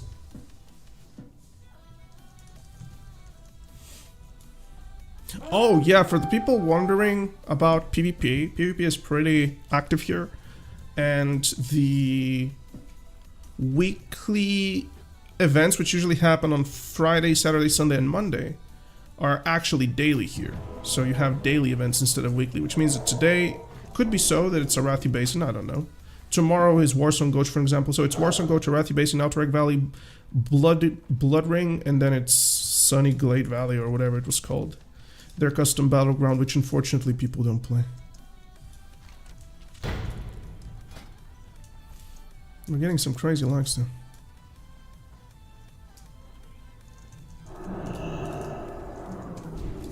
Well, let's do you. Boom.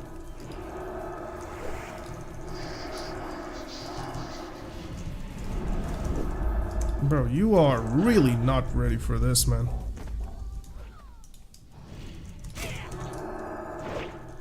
1k holy strikes, because why not, you know? There you go.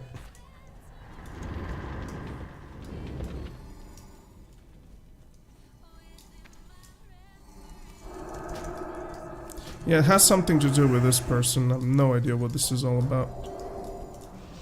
But seems every time I attack them, I get a Lua error. Probably it's something here.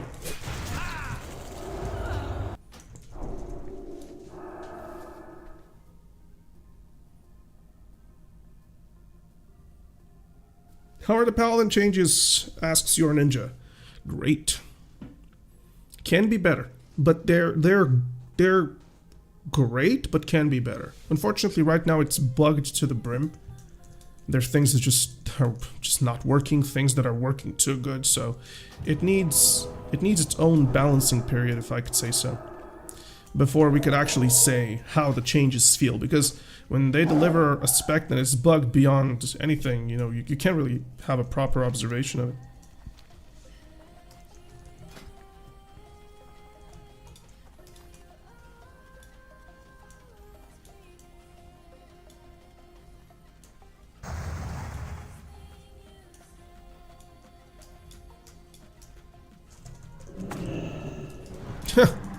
Right as I fell down.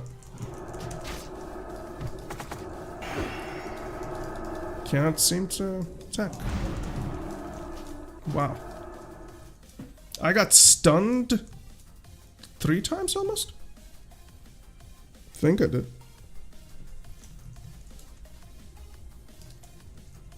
What are we doing, guys? Are we going for rank 14 or what?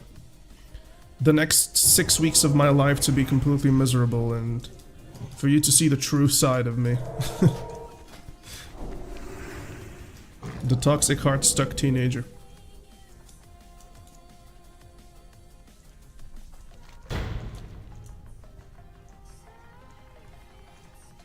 Fortunately, they're... What are you guys doing here even?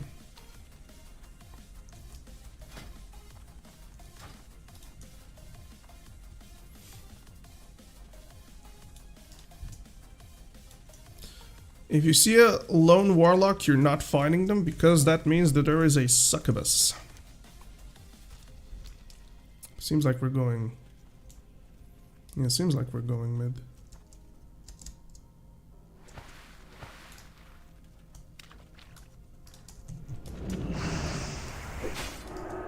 These fucking warriors with the 27 million second fear.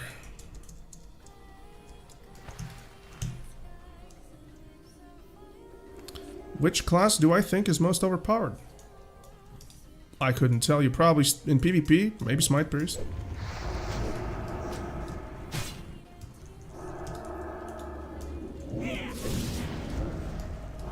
Okay. I'm not gonna tolerate your BS here, sir.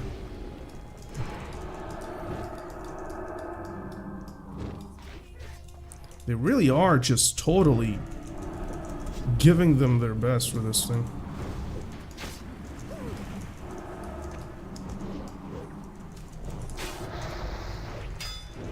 Oh, resisted, really?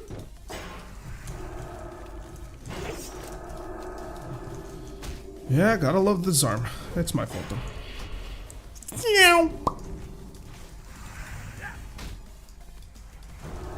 Dodging, dodging, dodging. No more dodging.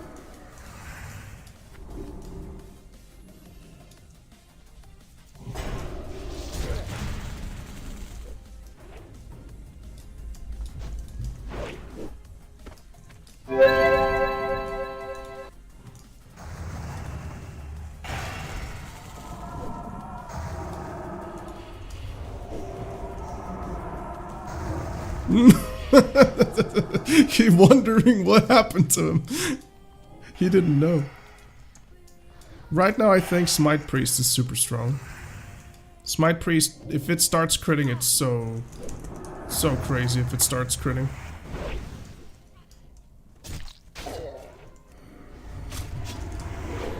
Okay, let's put a consecration, it's gonna be a juicy one.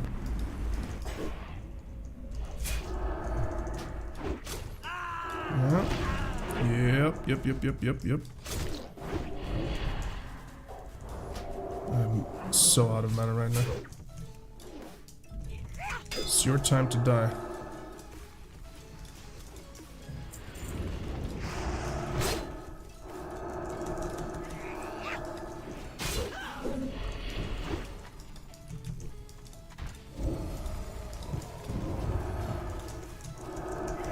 Yeah, look at this. Every time you hit a warlock, it just drops with a Lua error. There's nothing I can do on this, but I'm gonna... If I get out of this, I'm gonna lay on hands. Which I didn't.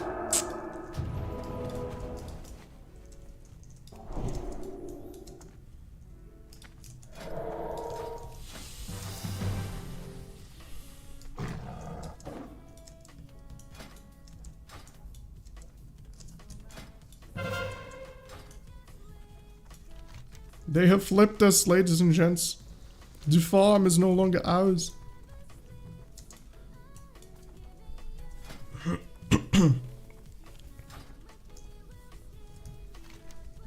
And now they're going lumber. Ugh.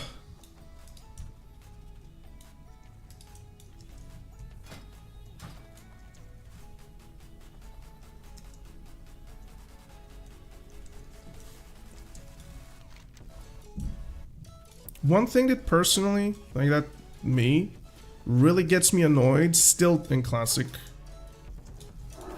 is the completely unapologetic, I would say, behavior from, oh my god, he couldn't heal. He couldn't heal, I couldn't. The unapologetic behavior of rankers.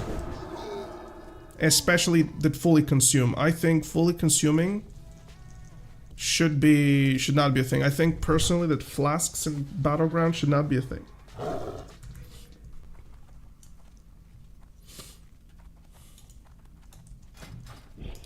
What's my League of Arthur? 4.1 out of 21. Gotta go mid though. No mid fighting.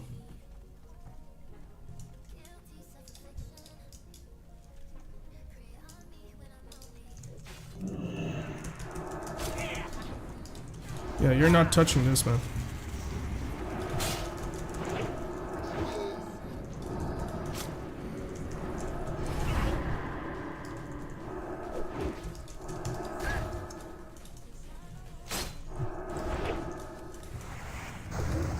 Yeah, Proc Pally is fun, isn't it? Yeah, Proc Pally is really fun. Especially when it's frontal and you're trying to... Oh my god, I just got 4 kills. Oh my goodness, that's fun. Somebody asked earlier, who was it? Your Ninja asked me what's the most OP. You're looking at it right now.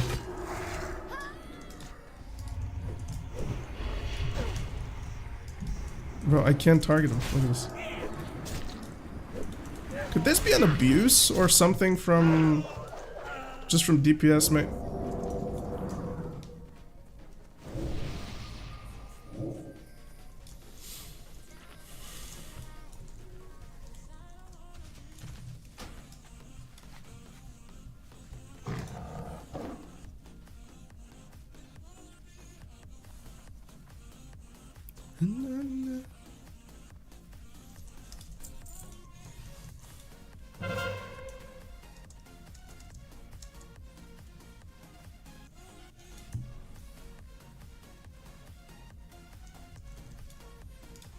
No, man. I'm not touching you. It's you in the bad world, man. It's you in this bad world. Yeah, there's nothing I can do.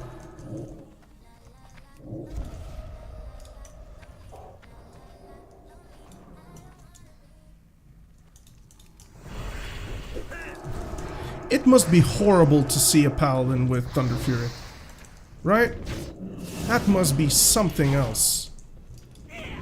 Because if you think about it,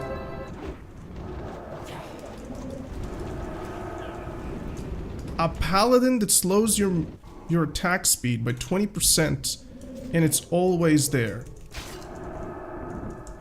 Whoa, whoa, whoa, wrong one, wrong one. No, I'm going to use my shield wall.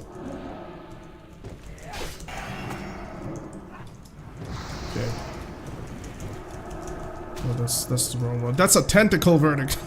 Don't hit the tentacle. Yeah, that's broken. I can tell you this is ridiculous right now.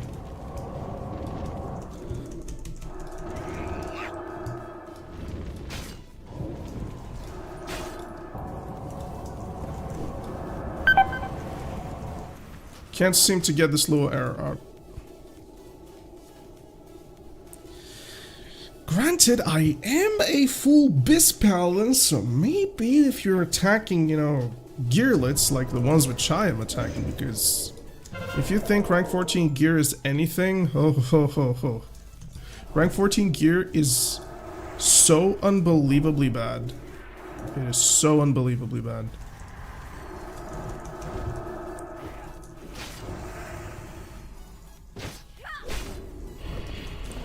Who's healing you like this? Holy shit, you.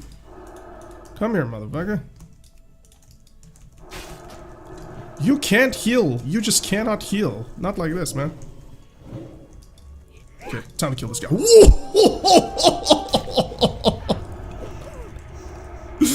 Oh, we one-shot him. We told him that was a 2-point-something crit, dude.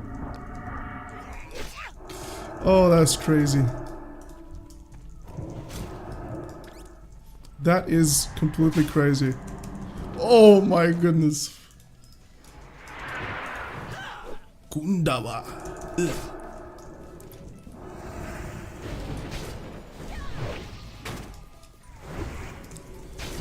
There's no healing for you. Oh my god, they should hotfix this. This is crazy.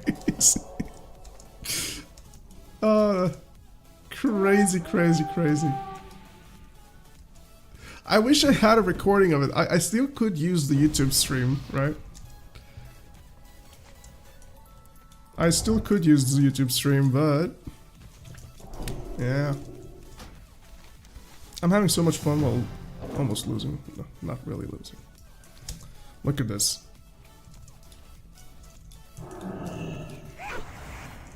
Bam!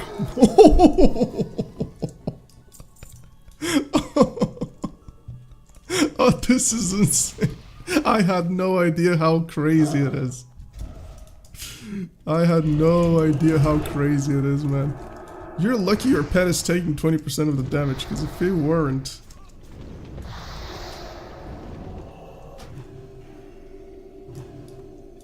$600 flashes? That's good.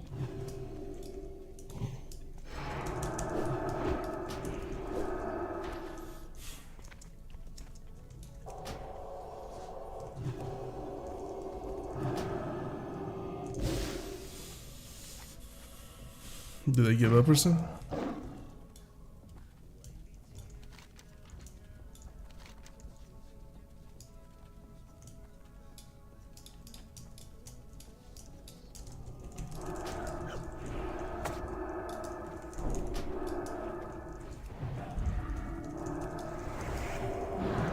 Did you just...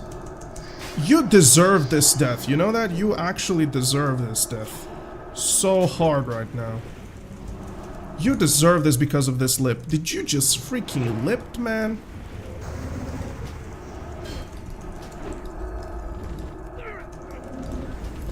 This guy lipped. Could you believe it? The arrogance with those guys. Now what we need to do is go mine here.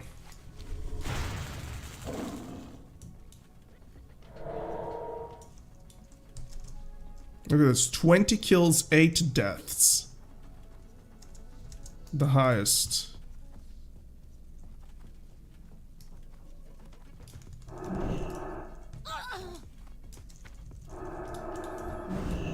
This guy, look at him. What are you even... Dude, I just got a little error. Okay, never mind. I DC'd, I mean.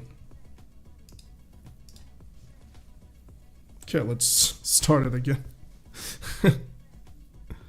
Hold on. I don't care that you're seeing my username. I have it protected 7 times, so there is nothing you can scare me with.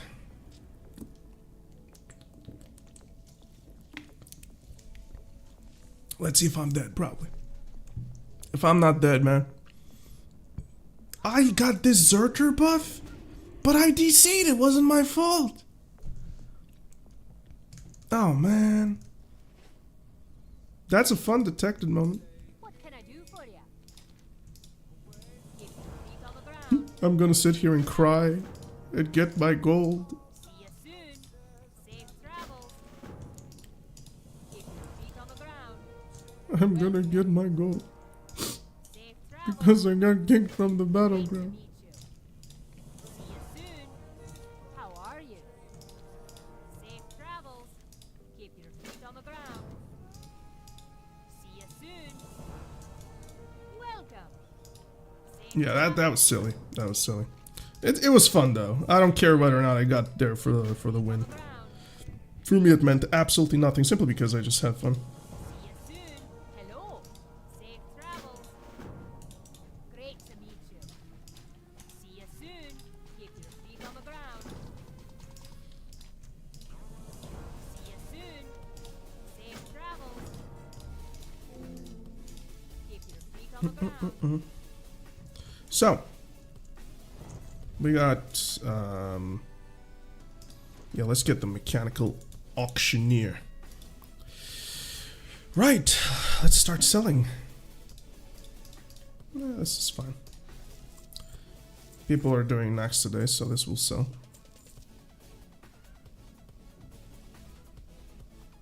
Fade leaf.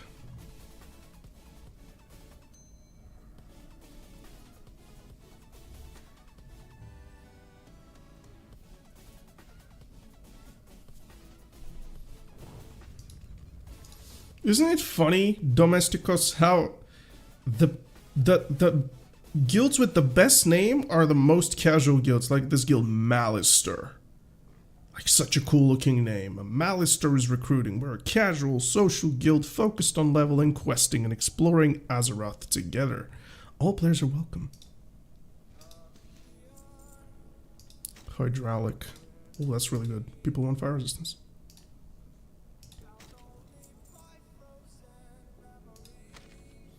A Malister. Is this expensive? I'm gonna put it for 5 gold. If there is nobody selling it, I'm gonna try and make a buck out of it.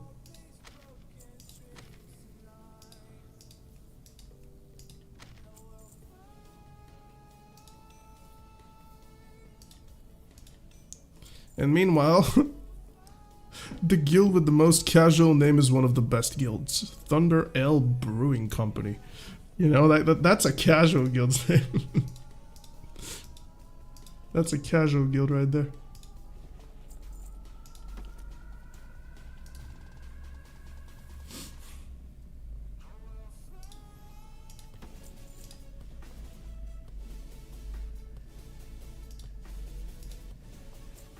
What else do I want to sell? Oh yeah, these things.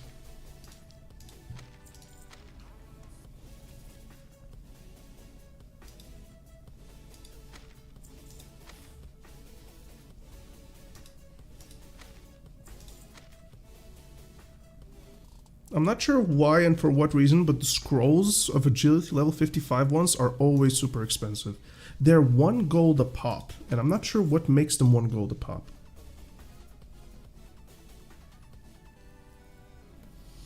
Oh yeah, for real. Is Smoltron the creator of the guild? You know what? You know what? That's so weird. I've never asked who is our guild master. I'm not even sure if it's Loreline. I don't even know. I guess I just never cared. Like, what difference does it make? Dome, I'm gonna send you those mana potions now.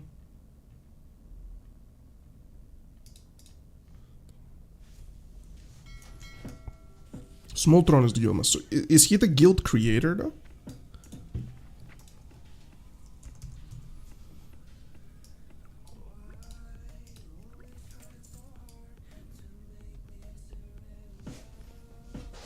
What's the population of the server? Let's check live. 7.1k people right now.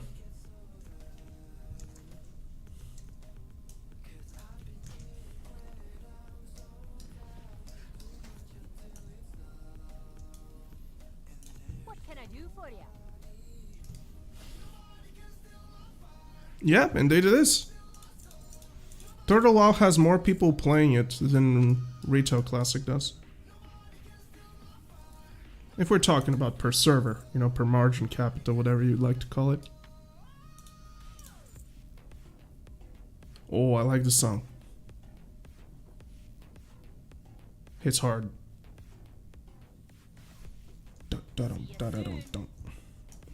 So who is raiding today? Going to Death, Thunder L is raiding today. Who else? Dreamcloud, Blossom, Nerds of a Feather probably today. Yeah, Blossom seemed to be raiding today, no regrets. I am on the bench for tonight. Because we're having, from what I understand, a casual run.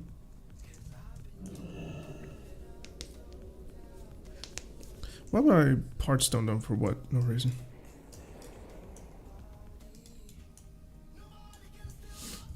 Hey, Mihail. Why High Elf? Aesthetics. Literally, no other reason. Aesthetics. I find some use for Quelder Eye meditation, but I'm High Elf because I love elves. And right now, the funniest thing about this entire situation is that from all of the classes, both 3 choices for Paladin are not that impressive for protection. So, yeah. I love elves, really I do. Let me get on my boomkin. My boomkin is almost 60. I'm gonna level it to 60 with you guys now. My boomy is about 4 bars away from 60.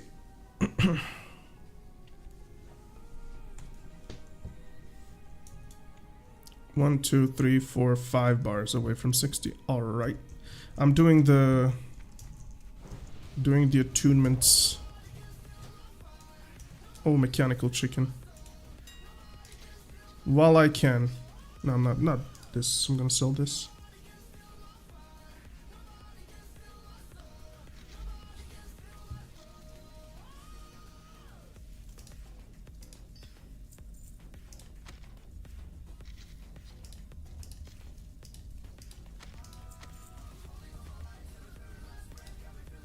Well, you are worthless.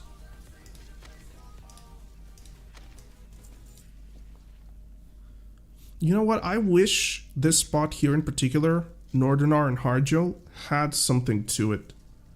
Like a bank and an auction for it, because... Man, it's a little bit tough. Okay, now I need to get all the effigies.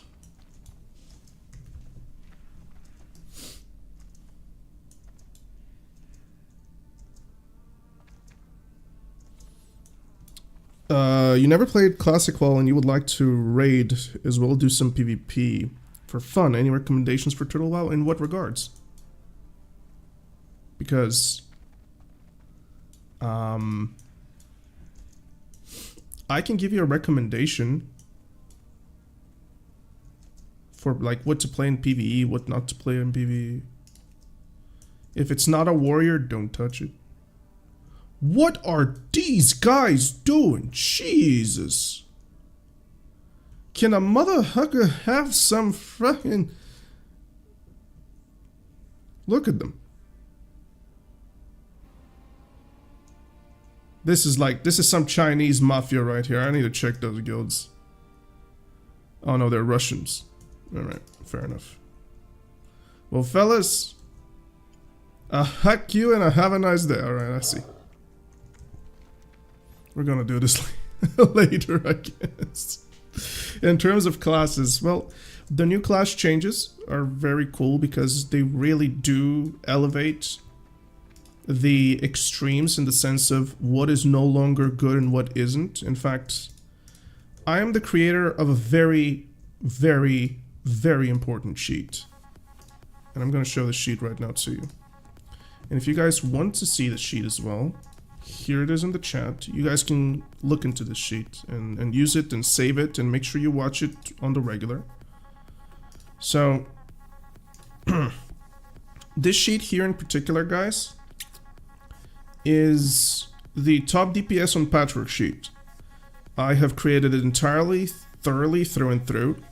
The idea of the sheet is just to show you the cherry-picked top 25% of the inputs for every single class and specialization, with A few exceptions being the only classes we could just simply find with the specializations, because there might not be enough for top 25%. So if there is only 3 entries on Patrick, I'm going to use only the 3 entries which I have. So this here in particular is a sheet which shows you Patrick averages from top 25% entries. It shows you onto the left side top player and specialization entry. What this means is that all of the specializations players with the highest input. For example, last week nobody did better on Fury than Sabraso. Nobody did better on Fire than Poot from Mortality. Nobody did Destruction better than Ramzul from Beluga. Exactly, like this types of stuff. And it takes this and shows you then again into the graph. Like this here is essentially this graph here that you see. So it gives you a very good understanding of where exactly we are currently into the class balance. So I created a sheet, and this is the work in progress sheet currently with all of the current ones which I've done. I haven't done from last night and tonight. I won't be doing them because tonight we have Thunder Elf Brewing Company. Tonight we have Going to Death. Tonight we have, I think, Emerald Dreamer also tonight. We have probably like 4 or 5 guilds doing Nextramus tonight. So I'll do this tomorrow, and gives you a very good, understanding on where exactly our specializations right now. How is Retribution so high? Easy. Red has moved up in the world. Red is really good right now, really nice. I would definitely recommend, if you want to play a Retribution Paladin in PvE, you definitely can. No issue whatsoever. The only thing that you need to understand is that its Retribution is exceptionally fixated right now. Versus Undead Combat in particular. It's exceptionally fixated on one build. Yeah, and also please understand that this Retribution Paladin here, like, hold on a minute. This is my Discord. Into the archive of the sheet from last week. The number 1 Retribution Paladin was Lonsel, who is also a guildmate of ours, me and Varangian, who is in the stream right now. He's a guildmate of ours, and he is on 1406.9 DPS on Patrick. The next one is nearly 110 DPS below him. So he did exceptionally well. Like, he is exceptionally well as a paladin.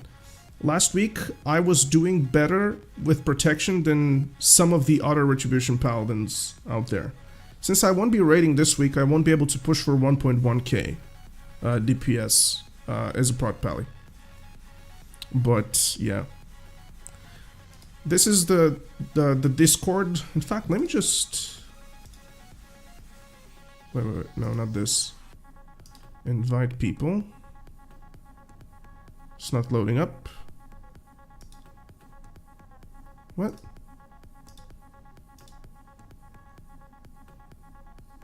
Let me give you guys a link. Join this Discord if you'd like to be a part of the community. If you want to have access to these channels here below, then you have to go through the request access here. And if you want to submit your sheet logs, then you can obviously go around here and do that. So that I can fill you in. Nah, our meme section is empty. There is nothing in the meme section. It's still a fresh Discord. Nothing is happening here. We just have like a couple of people typing in. Thank you, Mega. No worries. So yeah, now you can see that.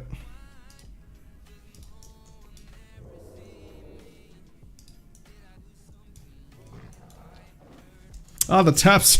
I am not showing Tapsy anything. I am not doing that, man.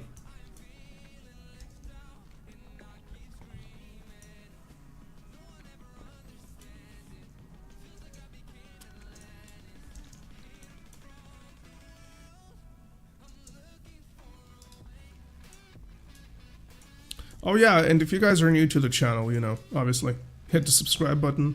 Like the video in particular. Go check out the other types of content that I have. It's gonna be very cool if you do that. I am looking to make this as big as possible, so you guys being a part of it does indeed mean a lot to me.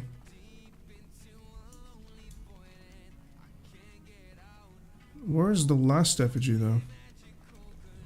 Was it in Felwood? Or in Ajara? No. Where are other satyrs? Nightmare effigy, nightmare effigy, nightmare effigy. But it needs 3. Oh no, it needs 3 in total. Okay, never mind. Nah, I'm not going all the way here, man. Did I just die? I think I did. Ooh, 300 close. I'm just gonna ask the Russians for some help. Maybe they're gonna be okay with it. Because they're like pulling the entire thing here. I'm looking to create my...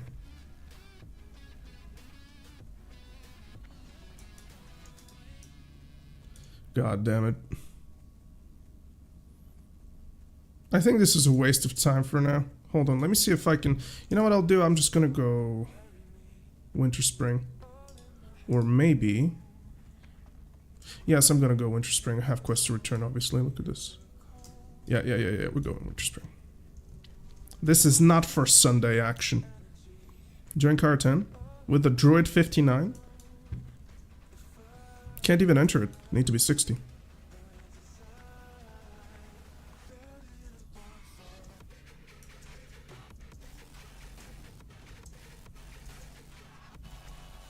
Or should I tank it? I don't want anything.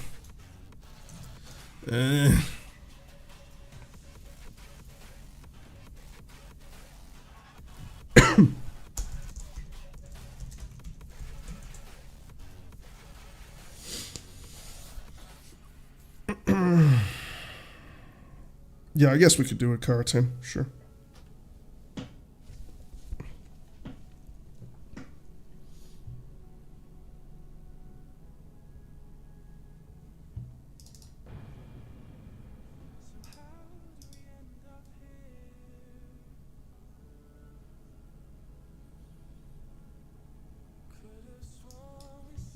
Let me edit the stream.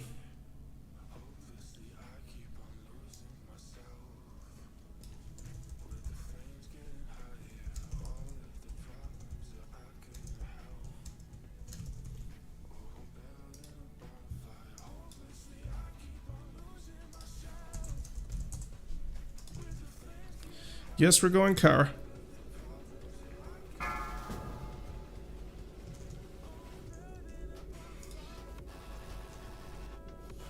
Oh, ain't this a...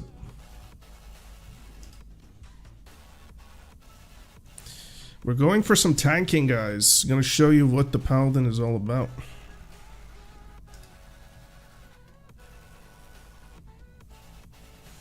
And if we have a good group, which I think we do, it's gonna be nice.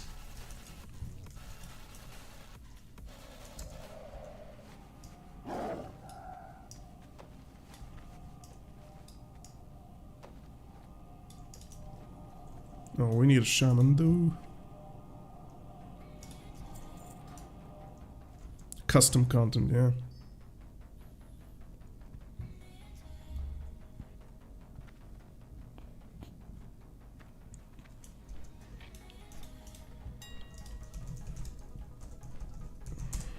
Let's see. I'm gonna buy some consumes.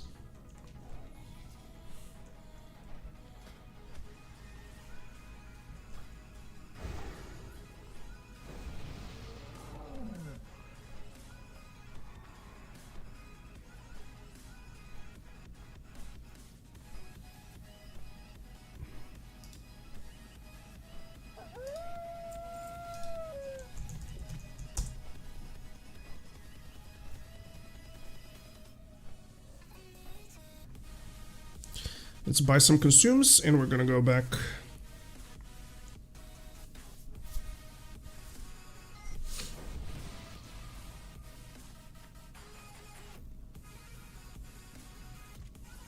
Oh, this is gonna be a crazy fast run.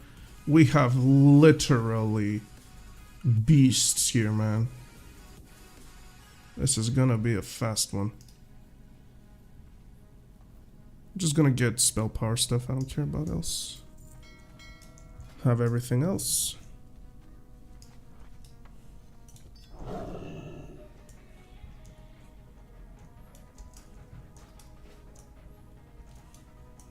I also really would like to get the spell power trinket from this. There is one spell power trinket with 1% hit and some spell damage. I think it was 26, if I'm not mistaken.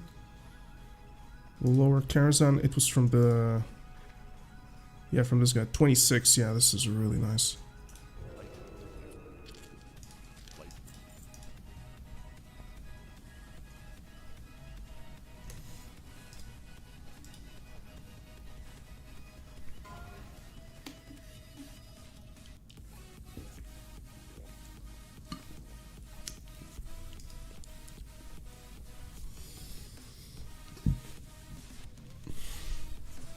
Guys, should I stream my runs with the guild?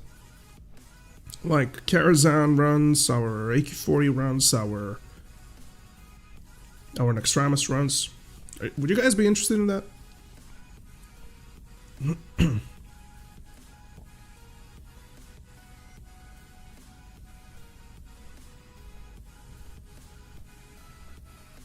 I think there will be a lot of interest just because Protection Paladin point of view.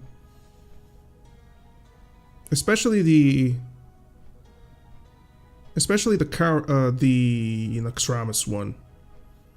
On fights that I'm tanking, which should be soon, hopefully all undead fights. And there's no reason to set me back.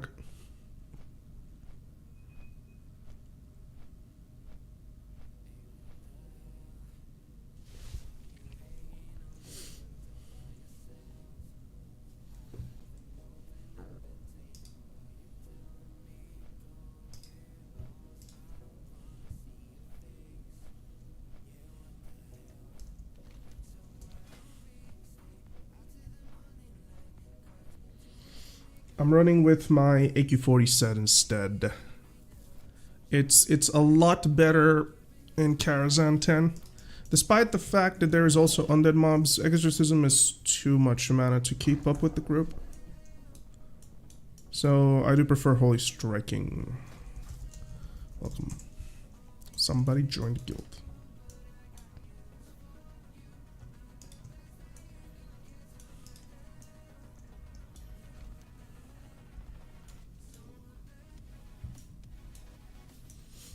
One of the best decisions I've ever made is... dude, Felipe, I was just about to talk about the mount, man. Seriously, I was just about to say, one of the best decisions which I've ever made is buy the Hawkstrider mount while it was on sale. Here it is, for 200 coins. I'm not sure if it costs usually 300 or whatever it costs. I'm not sure if this is on sale. Not sure. I think I bought it on sale at least. But no, it's a purchase mount. But there's also a couple of very weird things on it. And those weird things, man, are actually because, well, see, it has no chicken sounds. It has tiger sounds, for whatever reason. It's a tiger chicken. So every time you mount up, it gives you a roar of a Dornassian tiger, which is weird. But it's funny.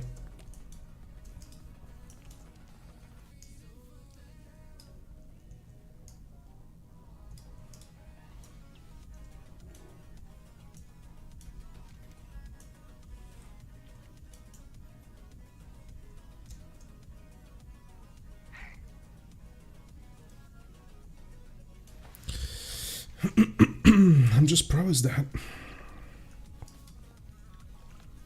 Yeah, the stick on horses is a bad thing, I agree with you.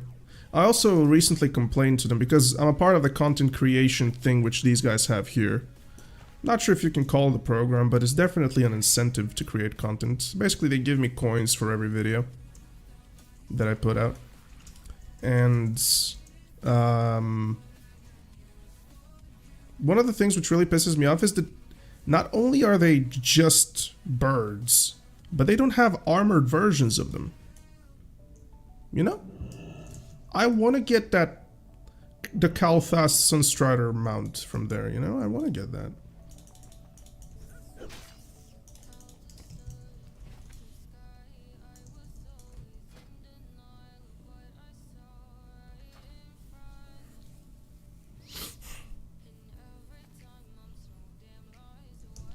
Am I with Thunder Fury? Yes.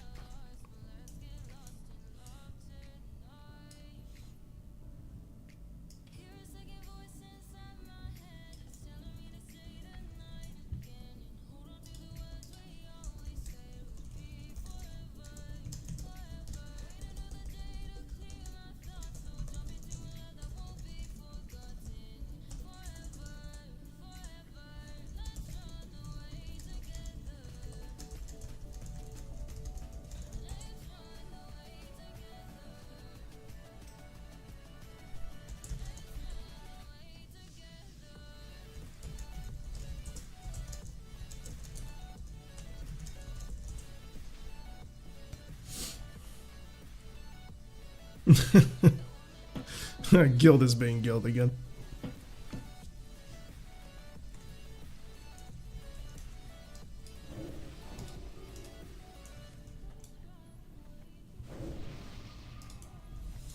Are we all here? Yes, we are.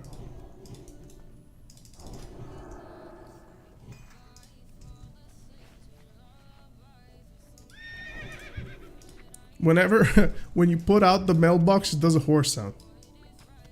You know? That's funny.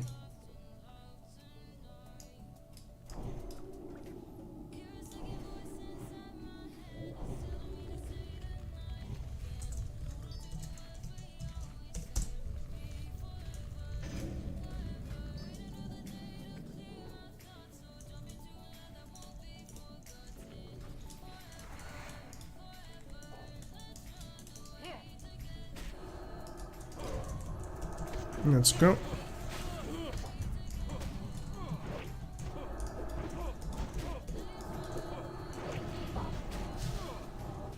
Fortunately, I'm silenced, so I can't do anything but just proc stuff.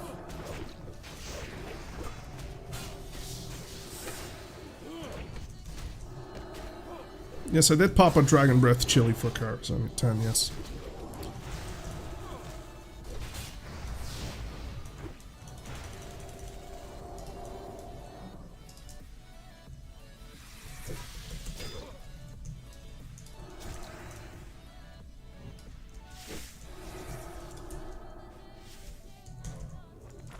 Let's go, baby.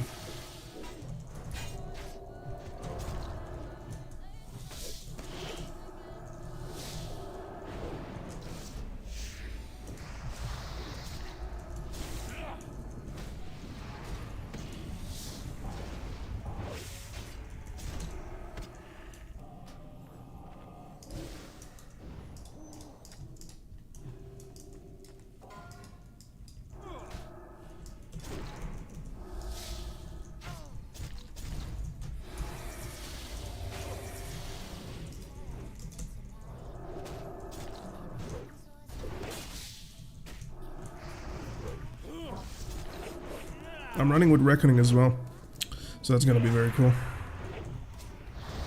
All the blocks are going to generate additional attacks, which is going to fill my mana out faster.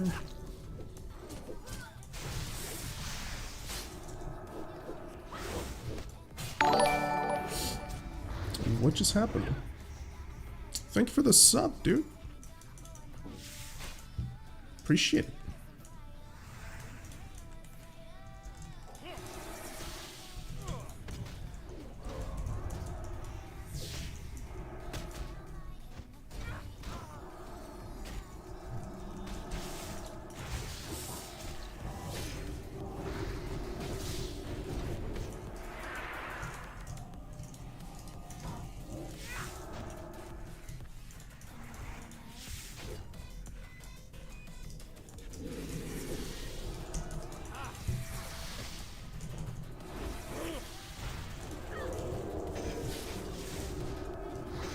I'm gonna refresh my mana here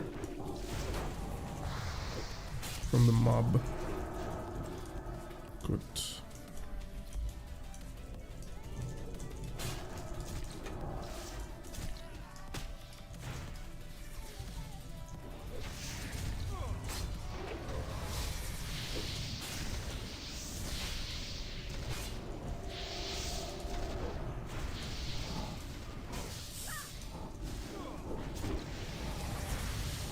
Hey George, how you doing, man?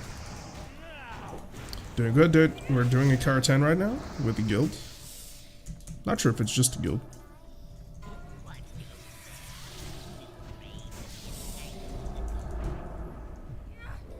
Just pumping it currently.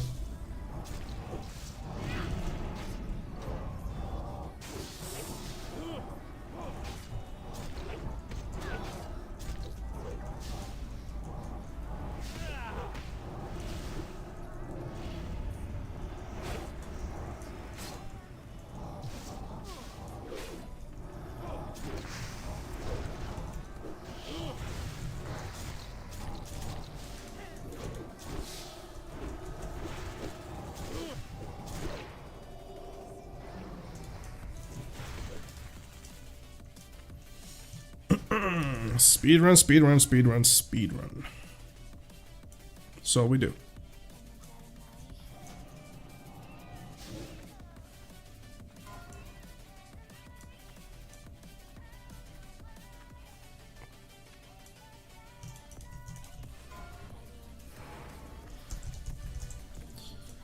Good old-fashioned coin. Did Karazhan 40 come out yet? Nope.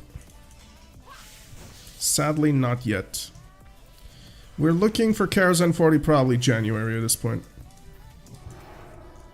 I know it sounds kind of surreal, but unfortunately, and I'm just being honest about this, seeing how buggy the game is currently, seeing how completely just so far away from the finish line things are, I just can't imagine for a split moment here.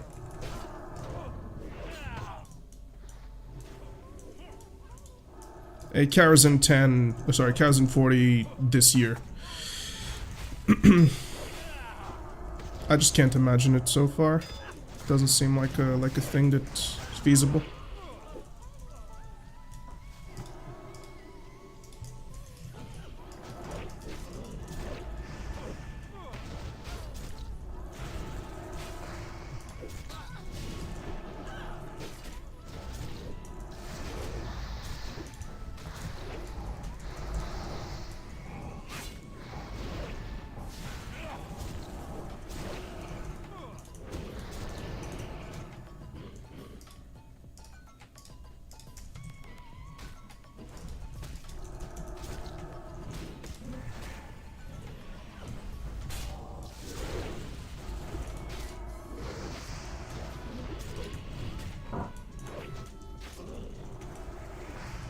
Also, did they skip a raid? No, they didn't. At least I do.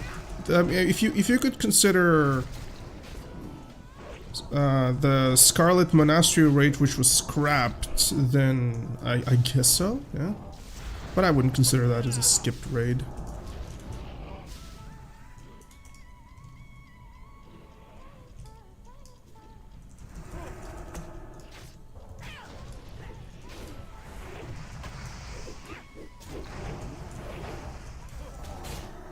It's more or less, I think they scrapped it.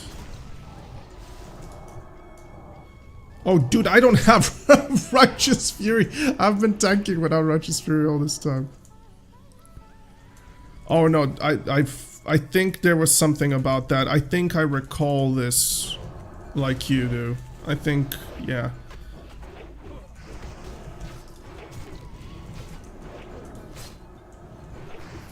Been tanking without Righteous Fury, dude. Could you believe it?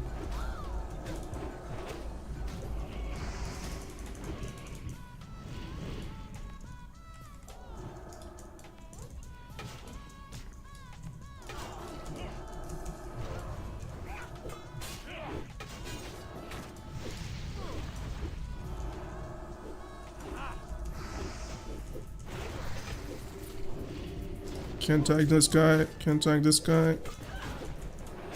These guys are shadow damage. No, I can.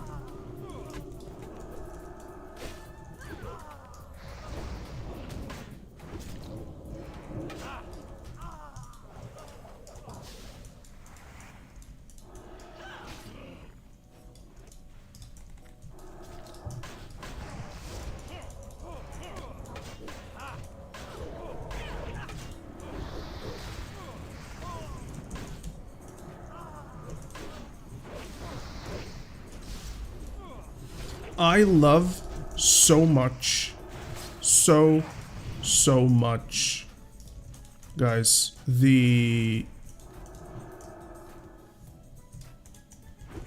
Wrath of Cenarius. Oh my god, it is so fun.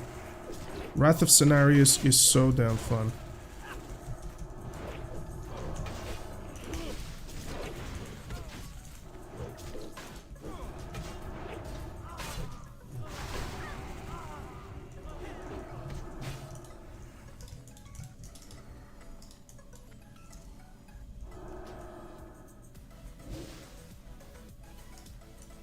You know what I think needs to happen? I think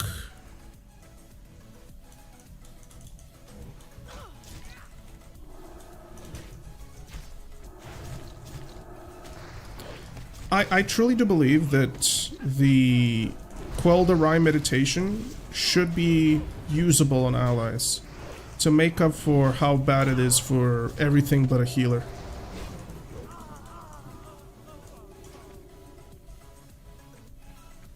They're not here.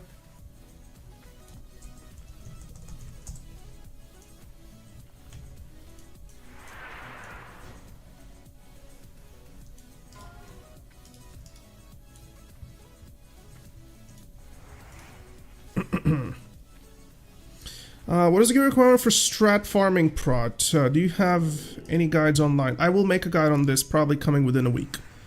Oh, Chriso. I'm just worried that they're gonna nerf it very, very hard. Oh, this is bad.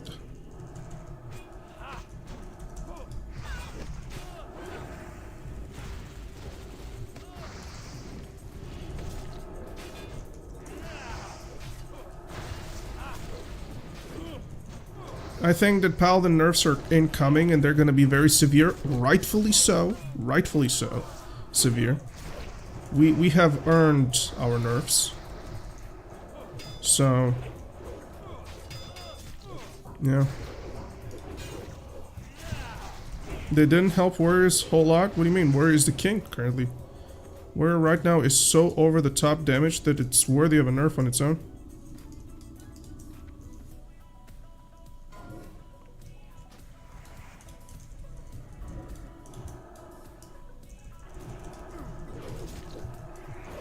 Warrior is completely busted.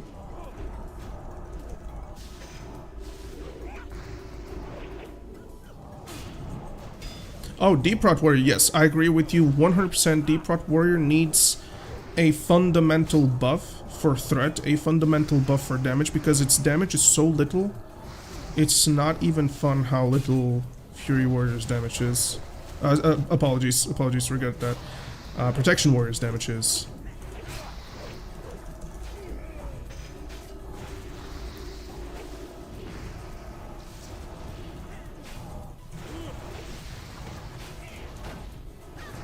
Come on, legendary, legendary, legendary, legendary. No, no, gato. Next time. We've been grinding the legendary item here for our mage for God knows how long. Fury Warrior Super King, yeah. What I think they're gonna do with Fury Warrior is, I truly do believe this, is they're going to pull away the Enrage dependency. Because Enrage dependency is just simply brutal. Enrage dependency is ridiculous. If you guys don't know what happens, for everybody that is in chat and wondering why we're talking about Fury Warrior being so OP, Fury Warrior's new gimmick is that Blood Rage inflicts you damage on you. Which means that every time your Blood Rage inflicts damage on you, your Enrage procs, which means that you get a reworked version of Enrage, which is no longer 25%, but it's instead 15% for 10 seconds duration. So yeah. That's something that we have to...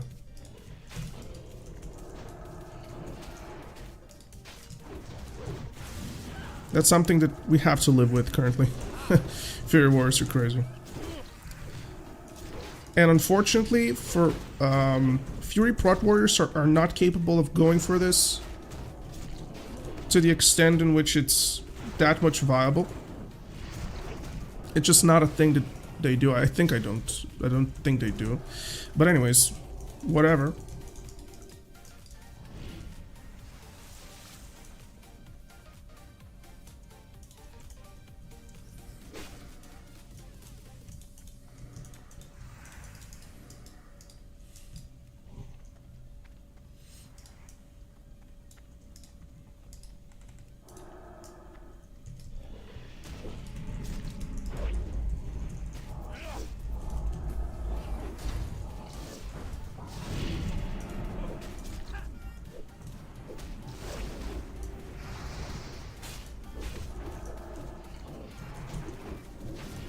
Maybe. I'm just trying to piece it up in my head right now. What should they do with the warrior? I think what they're gonna do is they're gonna make Enrage guarantee self-crit and severely reduce... Sorry, the Enrage, what am I talking? The Bloodthirst guarantee self-crit, and I think they're gonna probably severely reduce Enrage damage. Instead of it being 10%, maybe 5%. So that it stays all the time.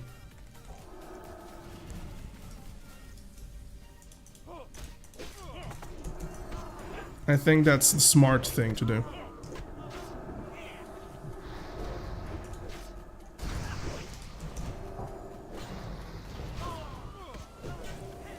Would kind of need to take a lesson from retail WoW. Almost had makes sense.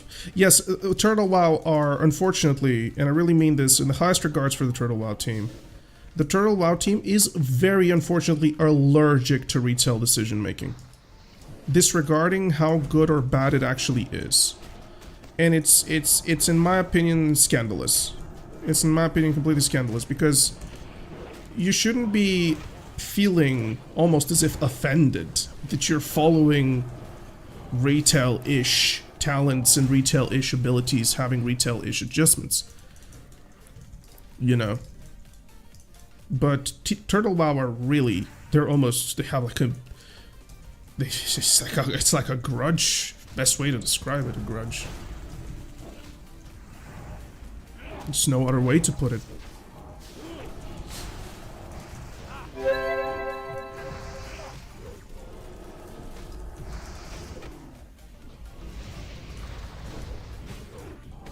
I've been on my Seal of Wisdom for a while now.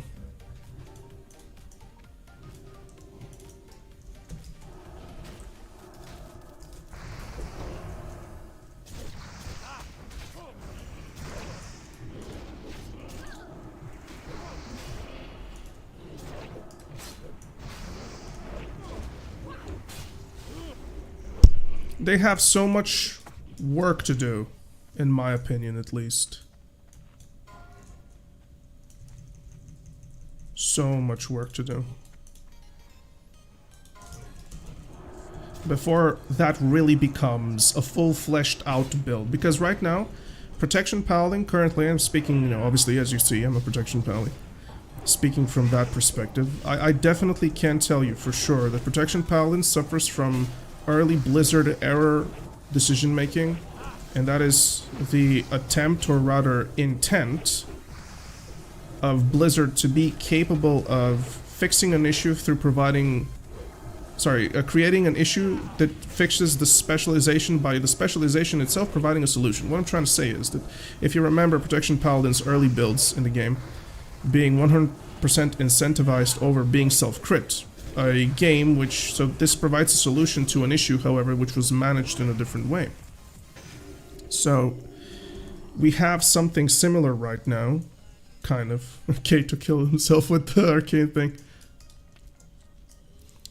So we're having right now the same thing with Paladin, and specifically obviously Holy Paladin, creating a playstyle which is never called for because you want to create a fun little playstyle around handling a gimmick. You know, that's not a thing that can happen. It's just how the world is just no longer, it's not that. The world is not that. As simple as this, it just simply isn't that.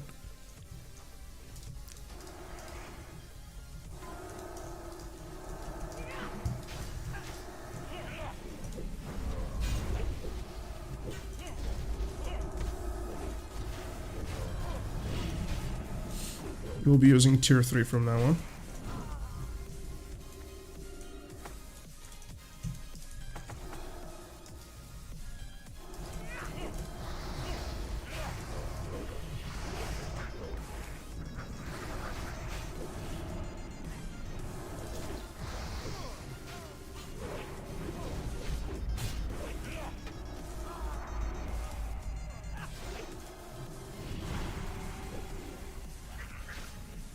Yes, it's reset for Karazhan. There is a cool website online, I forgot what it was called. Essentially it was Turtle WoW resets thing. I think it was, right guys? What was the Turtle WoW website? Can somebody post it in the chat? There are no restrictions. You guys can do that. Hey Adis, how you doing? Do you think tier 3.5 will completely outweigh the tier 3? No. Tier 3.5, specifically for Protection Paladin, is garbage. Unfortunately. There is nothing we can do about it.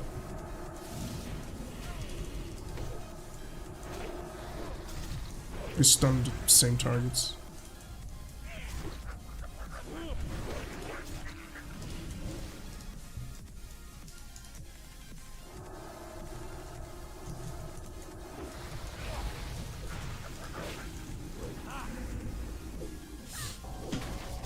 Tier 3.5 focuses on the same thing that right now, and obviously, by the way, guys, speaking into what Turtle WoW are doing, creating contradicting builds with stats that simply don't suit the builds, the tier 2.5 for Paladin is actually a very bad set. Factually, it is a very bad set. The only thing that makes it good is that it gives holy strike damage, and it gives good spell power onto the 5 set piece.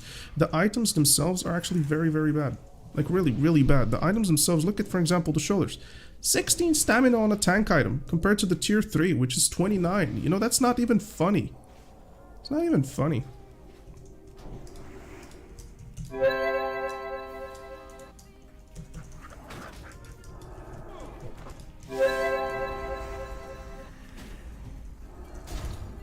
It's just things are overtuned right now and undertuned. There's nothing balanced in between, kind of. Which is normal. Obviously, we are in a live testing phase, and the developers, I do believe, are working exceptionally hard into making this function well for us. And I have no shadow of a doubt that they're going to do it. The issue is, in my opinion, was that at the time where they should have done the testing, they didn't do the testing.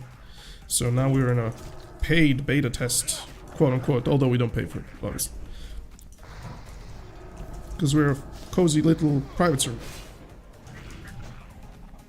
So you have that. But I still do have massive respect for the Turtle WoW developers. Massive respect. What they've done here for Turtle WoW is monumental.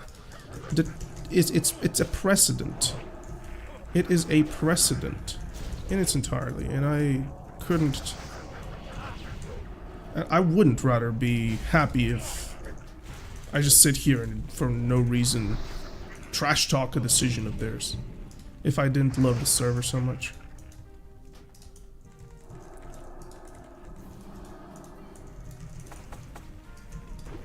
God damn. We are cruising through this. Do you actually think Turtle will ever make Ashbringer actually obtainable? Yes, I do believe it. They're just denying it. Fact of the matter is, though, guys, the tier 3.5 obtainable gear has a Ashbringer in its non-corrupted state behind on the back of the Paladin. There is no shot. There is no shot. You're telling me that that is not going to arrive. No shot. Corrupted Ashbringer cleansing will happen. The initial idea has always been to go to Outland after going into Karazhan. So I think they're going to follow that through. I do believe this through and through that it's going to happen. Pre-raid level 64 Paladin would struggle in Karazhan? Yes you would. Yes, definitely. Unless you consume. Although consuming is obviously not an issue. Consuming is so cheap right now that it's just ridiculously easy. things are no longer an issue at all. Granted, what you're seeing right now is like 7 max players cruising through Karazhan 10. We're not even following mechanics because everybody is sitting, pumping. Just we don't even care about them.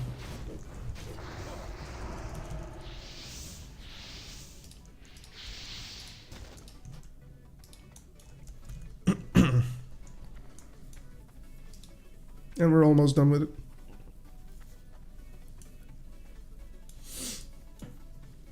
You guys are really struggling. What you're having here is currently, just so you understand, we have the #1 Retribution Paladin damage in Extremis, the #1 Protection Paladin damage in Extremis, one of the top mages, one of the highest healers in the game, one of the top warriors in the game. We're really good.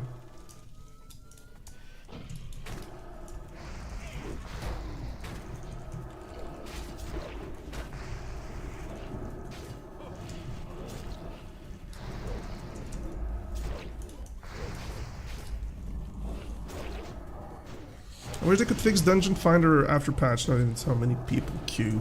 Specific. Yeah, I hate the fact that you can no longer see how many people queue. And specifically, I think the last function, compared to the new one, personally, that's my own opinion, I think was so much better than the current one that we see.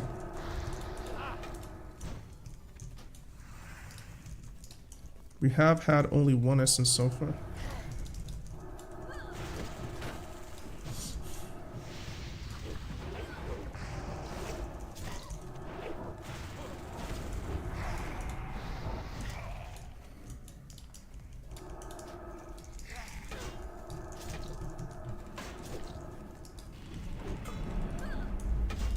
Move, move, move, move, move, move, move.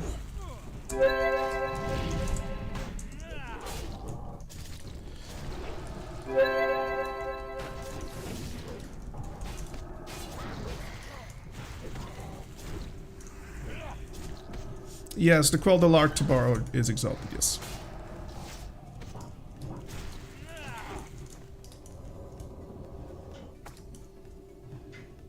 Damn it, damn it. I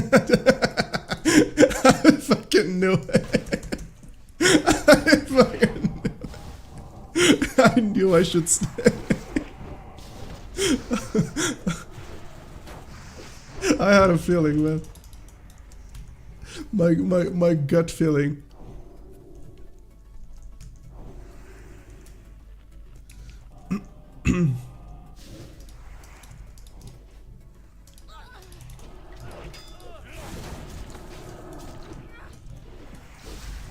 Did someone Stratholme water? Lonsel Stratholme watered. I bet he did.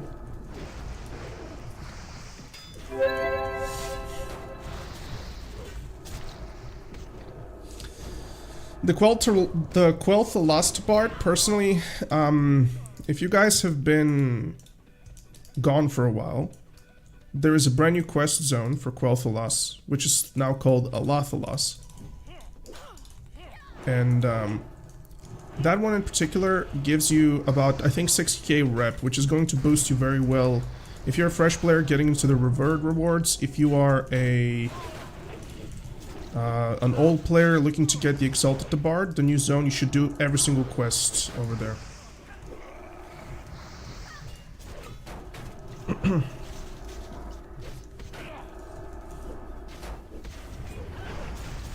Yeah, I heard about that. Right now there's a bug, visual bug.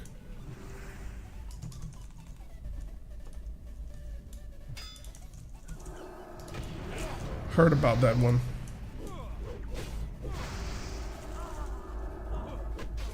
Oh, I don't have a seal now, no. Oh, I can pop, nice. Yeah, that's normal then. Yeah, if you, however, there are world quests, which also help. There are a bunch of world quests, specifically. I think there were a few in Ironforge. There were a few in Stormwind. There are a few in. I think. I don't want to lie, and It's either Felwood, was it, or Feralus? I couldn't recall.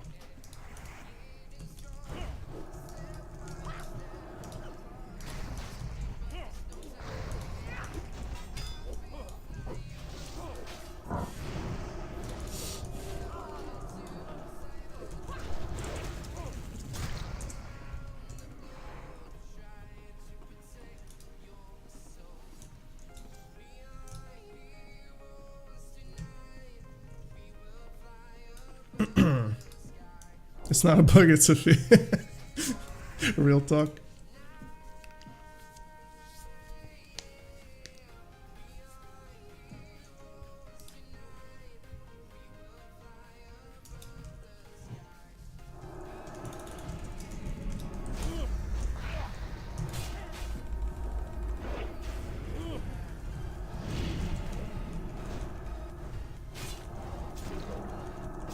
Morose kicked me for 1k crushing.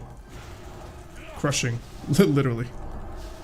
The spell, the spell, the spell, the spell, the spell, the spell, the spell, the spell, the spell, the spell, the spell, the spell.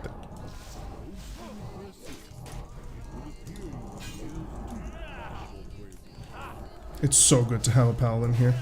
So good. If you have a paladin here, he just bubbles the thing, he doesn't have to wait. But now we're gonna have a smoke bomb again. And I can't attack this, so it's up to the warrior. Nice. Karazhan done in 30 minutes. Ooh! Yo! Dude, this isn't bad if you're a goldsmith. Yo, I need a nice. First time I see it. That's actually really cool. But it requires goldsmith. It needs to be somebody with goldsmith. I like this. This is a really, really, really good ring. A really good ring. Pure golden ring, very expensive to make. But everything else is pretty cheap. Let me just answer some questions in the chat.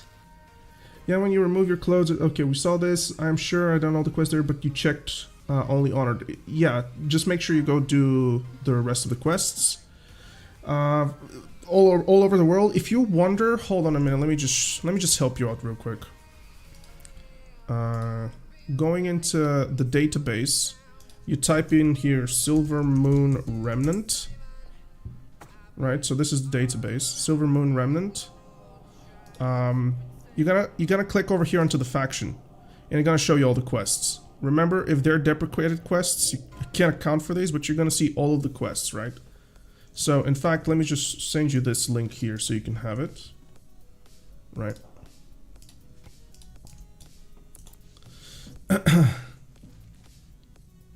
No worries, dude.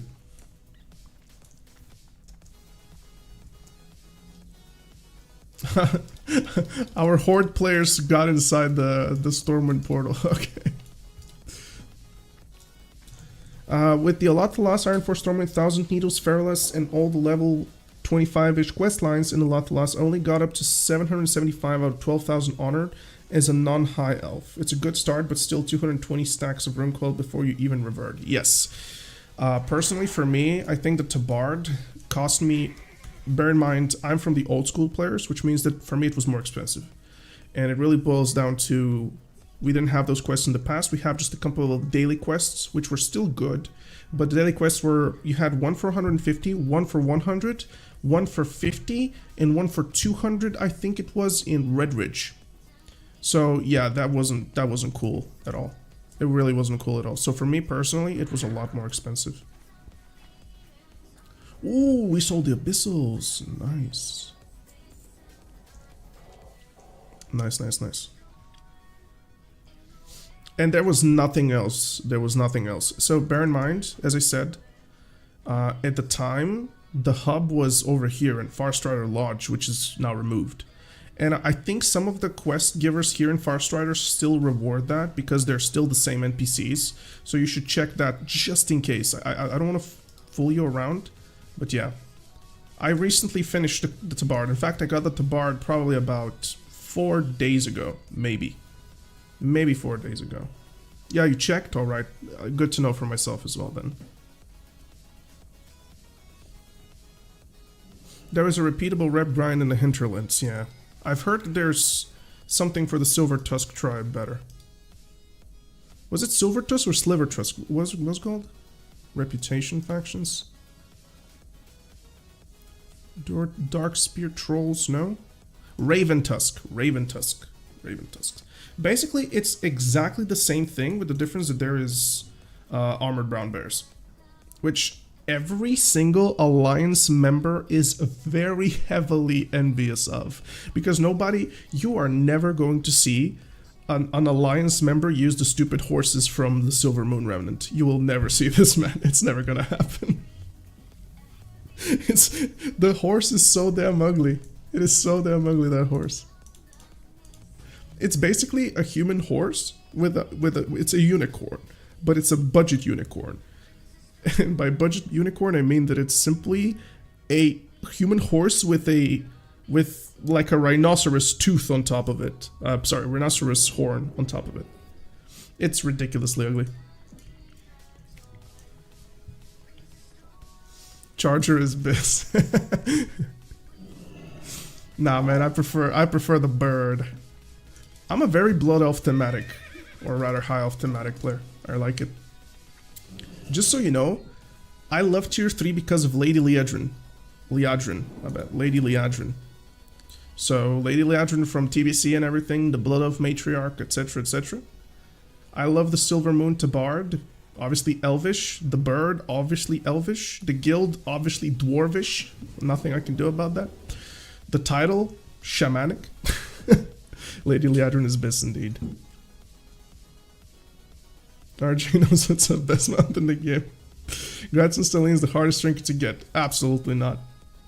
Absolutely not. Do you know what's actually the hardest trinket to get, George? This little thing. Mark of the Champion. Because getting this implies that you have to be a Nax, and as a prot pally, that's not a thing that you can do. So, I'm just poking fun. Stylines is very hard, but you know what? You know what, George? Sorry, Riddle. You know what, Riddle? Stylines is useless now. Look at how much avoidance I'm having currently without Stylines. Look at this. I'm over the avoidance cap. In fact, do you guys know what I'm running in Extremis? This is my gear for Nax. I'm running double runes for the spell damage. I'm running with Wrath of Cenarius, Ring of the Fallen God, full tier 3, except on the fights, which obviously are not undead fights. Charm of the Shifting Sands, this from AK20. I am still on the hunt for the Emerald Choker from Emerald Sanctum. I have Cloak of the Devoured from Cthulhu, and everything else is Redemption. They're going to nerf Paladins. They should. Paladins are absolutely busted as tanks. They're not fun to play with. They're not fun to play against. They need to be balanced. You know, Paladins are very easily reaching their breaking point, such as there is no condition which allows the Paladin to deliver the damage which they do deliver. In the past, that condition was made by stacking Crusader Strike. Now, unfortunately, that is no longer here for the Paladin. Instead, you have your maximum efficiency onto the get-go. So in the past, you needed 5 stacks of this in order for you to deliver the high damage of Holies. Now you don't get that. Oh no, they're gonna buff you, Domesticos. I've spoken with Leon, however his name is, the narrative guy for the Paladin. They're going to address Holy Strike healing. They're going to address Downbreak. So yeah, you're gonna have changes. Does the legendary neck I see there not really help anymore? Too low stats? Yes, but I'm using it as fire nature resistance. That's the reason for which I got it. That's why the guild gave it to me. In fact, I think I didn't want it, but they gave it to me anyways, because it's the only thing. Yeah, I know where you stand on this, Dome. I know where you stand on this. I understand your point, though.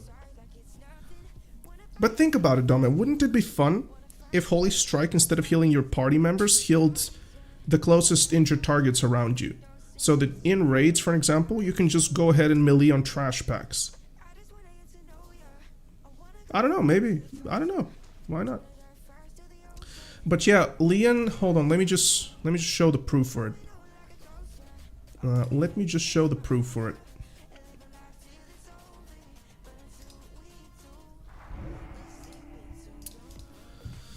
Hold on.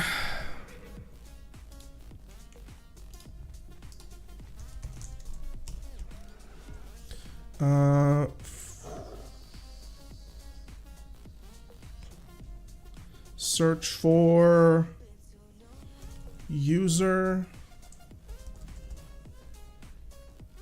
Hold on, I can't seem to search for a user. What? Is this because of streamer mode? Hold on. Yeah, it's because of streamer mode. Lion. Downbreak. What is it called? Downbreak, or what was it called? What was the Holy Paladin thing? Hold on again. Daybreak, my bad, Daybreak. Here it is. 1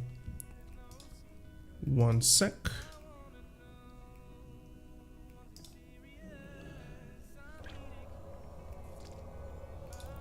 And there we go. Well, not here. So, Dome, this is what Lion said. This is from literally 2 days ago. And I'm quoting him over here. As I said before, Holy Paladin is functioning right now and doesn't need immediate help or rework, so don't expect massive changes next restart or something. However, there are 3 main things I'm looking into: Holy Strike healing, scaling and targeting, Daybreak, your passive, and Blessings of Light. So these are the 3 things which he has mentioned that will be adjusted, hopefully soon.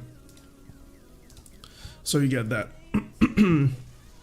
You've got the Gavel of Gilnean. Just should I put some nice enchant on it? I'm prot. Yeah, if you have some, I don't know, maybe 10 gold to spend, put a life stealing on it.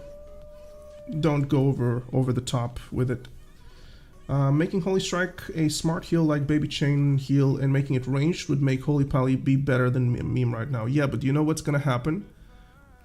If you're gonna tell me that my Prot Paladin critting for 2.5k Holy Strike can now do it from 20-yard range, I'll be very happy with it. I'll be very happy with it. So let's not do that. In my opinion, let's not do that.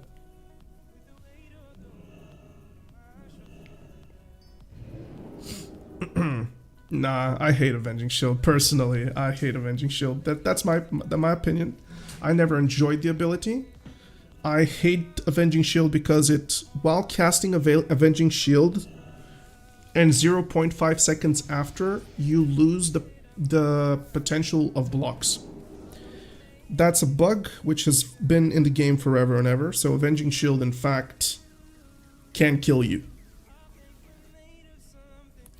I mean, Holy Strike at level 35 talent gave Holy Strike range. Okay, I see Riddle, yeah. Okay, you know what, Riddle? I think this is good, but I think it's gonna be abused in PvP.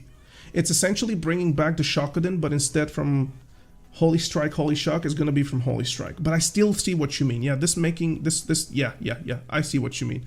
Perhaps. Yeah, I see. That suggestion is really good. You should type it in the Discord. You should type it in the Discord so they see it. Or maybe make a forum post about it. I am going through, like, you guys don't even know the amount of work that I'm doing for the Paladin. I am literally spamming left and right player reports, spell reports, broken things. I'm doing calculations. It's crazy. You know what? RJ, I don't want Avenger Shield if the reason for which we use it is going to be to pull from a range, because it's Avenger Shield has a very big issue. It hits everything and it's hard for tanks to catch up to it because of how much threat it deals. If you play Season of Discovery, this is right now one of the hardest things to freaking deal with, because the Paladin just throws Avenger Shield, it crits, and all of a sudden it's 5k TPS, there's nothing you can do about it. Boss is not tauntable, side adds are not tauntable, it's just chaotic. What, in my opinion, we should just simply have is Hand of Reckoning. I understand it, it's a 10-yard range, make it 15. Make it 15, that's all that I personally ask for. 15 is 15 yards is almost at pull range, which means that we can pull safely without having to body pull, so everything chains. This is something exceptionally important, at least in my opinion it is. But we're being very nitpicky. We're just trying to find things to be upset with. 1.56 Flash of Light, so it does something again that also triggers GCD isn't worth it. Although Ironclad and Daybreak plus Blessings are very good changes. Indeed, I agree. You know what one of my biggest issue with the Holy Paladin is, Dome? Is that they give you attack speed, but they don't lower your global cooldown. For example, if you look at the tier 3.5 set for the tier 4 set or whatever, tier 2.5 or whatever. Was it tier 2? Hold on, I think it was tier 2. Tier 2 for healing, look at this. Tier 2 for healing, gloves 2% attack speed, bracers 1% attack speed, chest 2% attack speed, helmet 1% attack speed. And it gives you so much attack speed and you have global cooldown. What is this attack speed worth for? Because it's gonna help on the first cast, but you gotta wait for the second cast, so that's 1.5. So you might as well not use it at all. That's very, very cringeworthy. And then, if we go into the Karazhan sets, although, before we look into the Karazhan sets, everybody that is watching the stream right now, guys, these are not final, they're confirmed to not be final, they're a placeholder with what they're looking for right now. So when you look at the Retribution Paladin, it might not even end up being this. And if you look, however, into the Paladin tier 3.5, it's almost perfect if they just remove the spirit from it. If they remove the spirit from it and make that spirit into mana regen, that's gonna make Dome in the chat just go wild.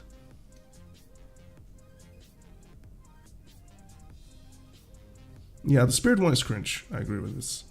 But this neck is not bad, Dome. Like, the neck itself, if it looks like this and it gives you a little bit of spirit, I think it's fine. But if it looks like this, it's still fine. But if it looks like this, it's not fine. Because this is worthless. There are better... AQ40 pants are better than this, I think, right, Dome? AQ40 pants from... what is it? From Sartura.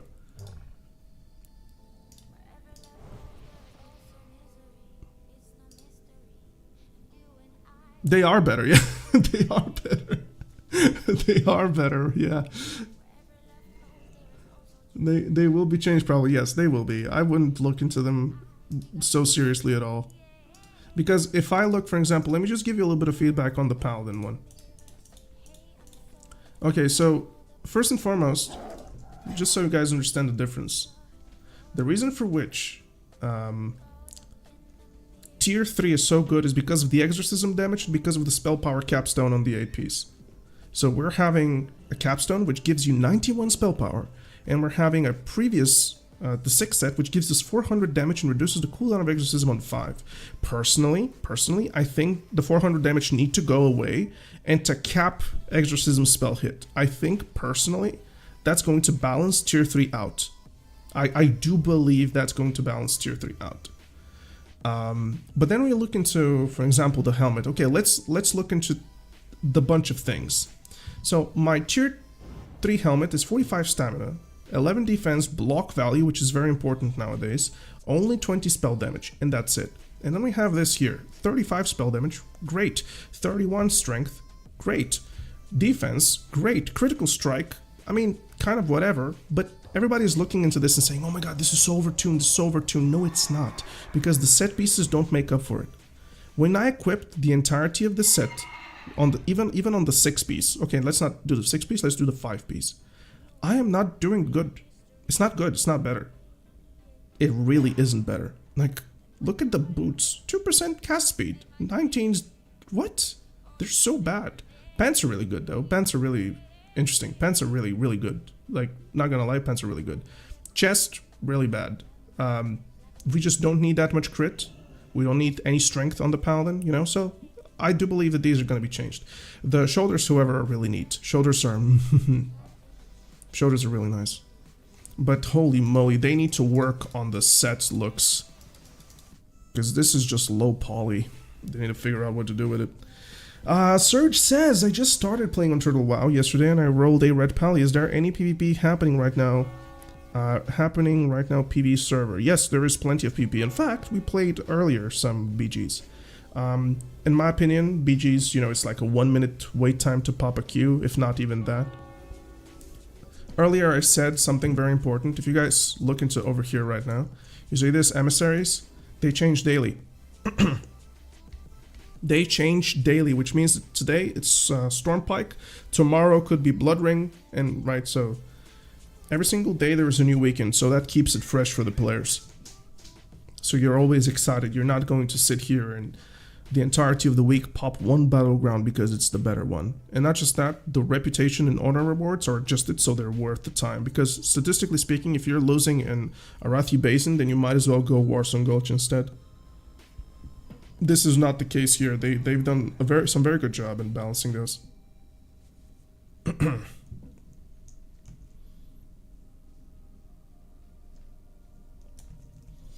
So yeah. Message deleted. Yeah. Great stuff. Had tons of fun. Oh yeah, forgot to mention, what Domestico says. Rank diminishing. Yes. Rank diminishing is out. I have hidden my rank because I just want to see my name with the title, nothing else. But I'm rank 9, and if I return my rank, I'm going to be instantly rank 9. Which enchants and weapon are worth getting as leveling Protection Paladin. Life Stealing is probably the best one that you could ever get because it helps your health. But obviously it's expensive, so if you ask me, you should be very careful with what you put your money in if you're a fresh player. Is Red in a good state, or would you recommend other classes for PvP like Hunter or Lock?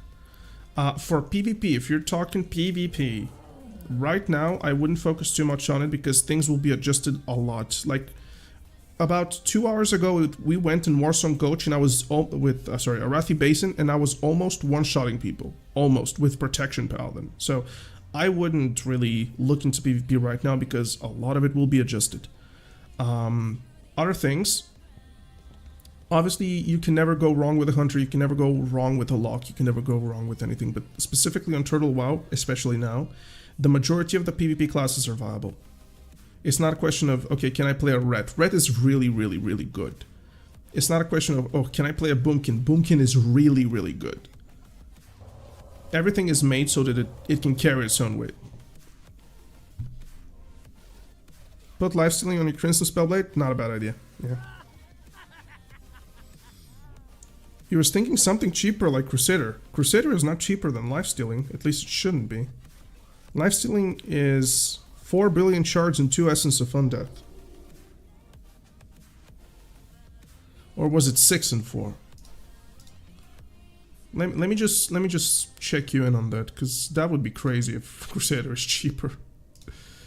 Life stealing is large brilliant 6, so this is 6 times 4 gold. Living essence is mere silver. Essence of Undead is about 30-40 silver each. That's not expensive. Crusader, however, 2 righteous orbs. Let's see if righteous orbs are.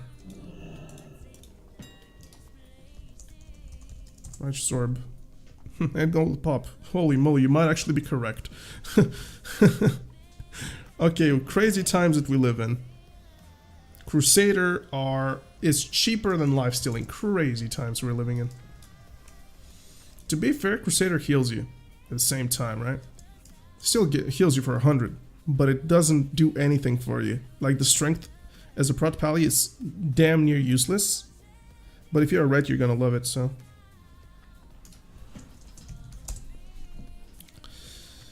I play a Shaman. Rockbiter is the best because you get 10% damage reduction on top, hitting like a truck. Indeed. Your Rockbiter also scales up your... Rockbiter also scales up your Lightning Strike, because Lightning Strike procs... Sorry, Lightning Strike's scaling is based on attack power. So, you do have that there. So it's super important. Why are you kneeling at me? Don't hit me. I'm getting nervous.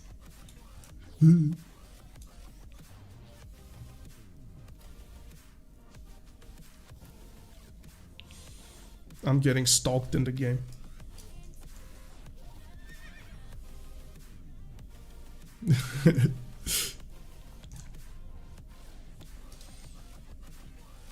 Or just be a chat and put unholy weapon and make people ask questions while you smite the undead. You know, let them wonder like, holy, how, why? Actually, unholy weapon, the proc from unholy weapon has its own threat trigger, and I think it was something like 80 threat or 100 threat, something like this.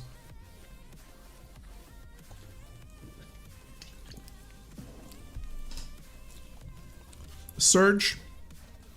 Right now, Survival Hunter is completely busted. Survival Hunter can trap during combat. let me show you. Let me show you. I have a Survival Hunter myself. She's still being leveled though, but still we can see the talent trees. I'm just gonna show you that real quick. Survival Hunter can trap during combat. The damage from Immolation Aura. Especially if you just, let's say that you're playing a Wrathy Basin and you place a trap at the flag. Now you have additionally 25% damage on the trap, and it also scales from attack power. So much to the point where Immolation ticks in Raid in specific are about 4k damage per trap. On theory, if you're buffed enough with a lot of attack power, you can probably kill somebody with just a dot. Unfortunately, the dot leaves them out of combat while the dot is there so they can drink, right? But you could probably do some crazy stuff with this. So yeah, right now, a couple of things. For example, let's just read this. We have Trap Mastery, which is the new level 40 talent. Increases the damage of the duration of freezing and frost trap effect by 10%, and the damage of immolation and explosive trap by 10%. In addition, reduces the chance that enemies will resist the trap effects by 4%. It goes to 12, by the way, with everything, and also the Trap Mastery increases its damage as well. You also get Lightning Reflexes, which increases your agility by 10% and increases your melee attack power by 100% of your agility. Do you understand what this means? This means that you are crazy on the scaling. And Untamed Trapper, the damage of immolation and explosive trap effects is increased by your melee attack power. And additionally, traps can be placed while in combat. Yeah, that's crazy. I've been trying to push that Survival Hunter is exceptionally strong. In particular in my guild, and we're a very hardcore guild, we only take the best. I've been trying to tease that in and sneak that in. So, yeah. We're on trash in particular in PvE, Survival Hunter is king. Like so strong. It's so reliable, so OP. However, on bosses is where they really lack right now. And they lack because, in my opinion, they don't have spell power scaling on the traps, and Serpent Sting doesn't deal enough to justify spell power.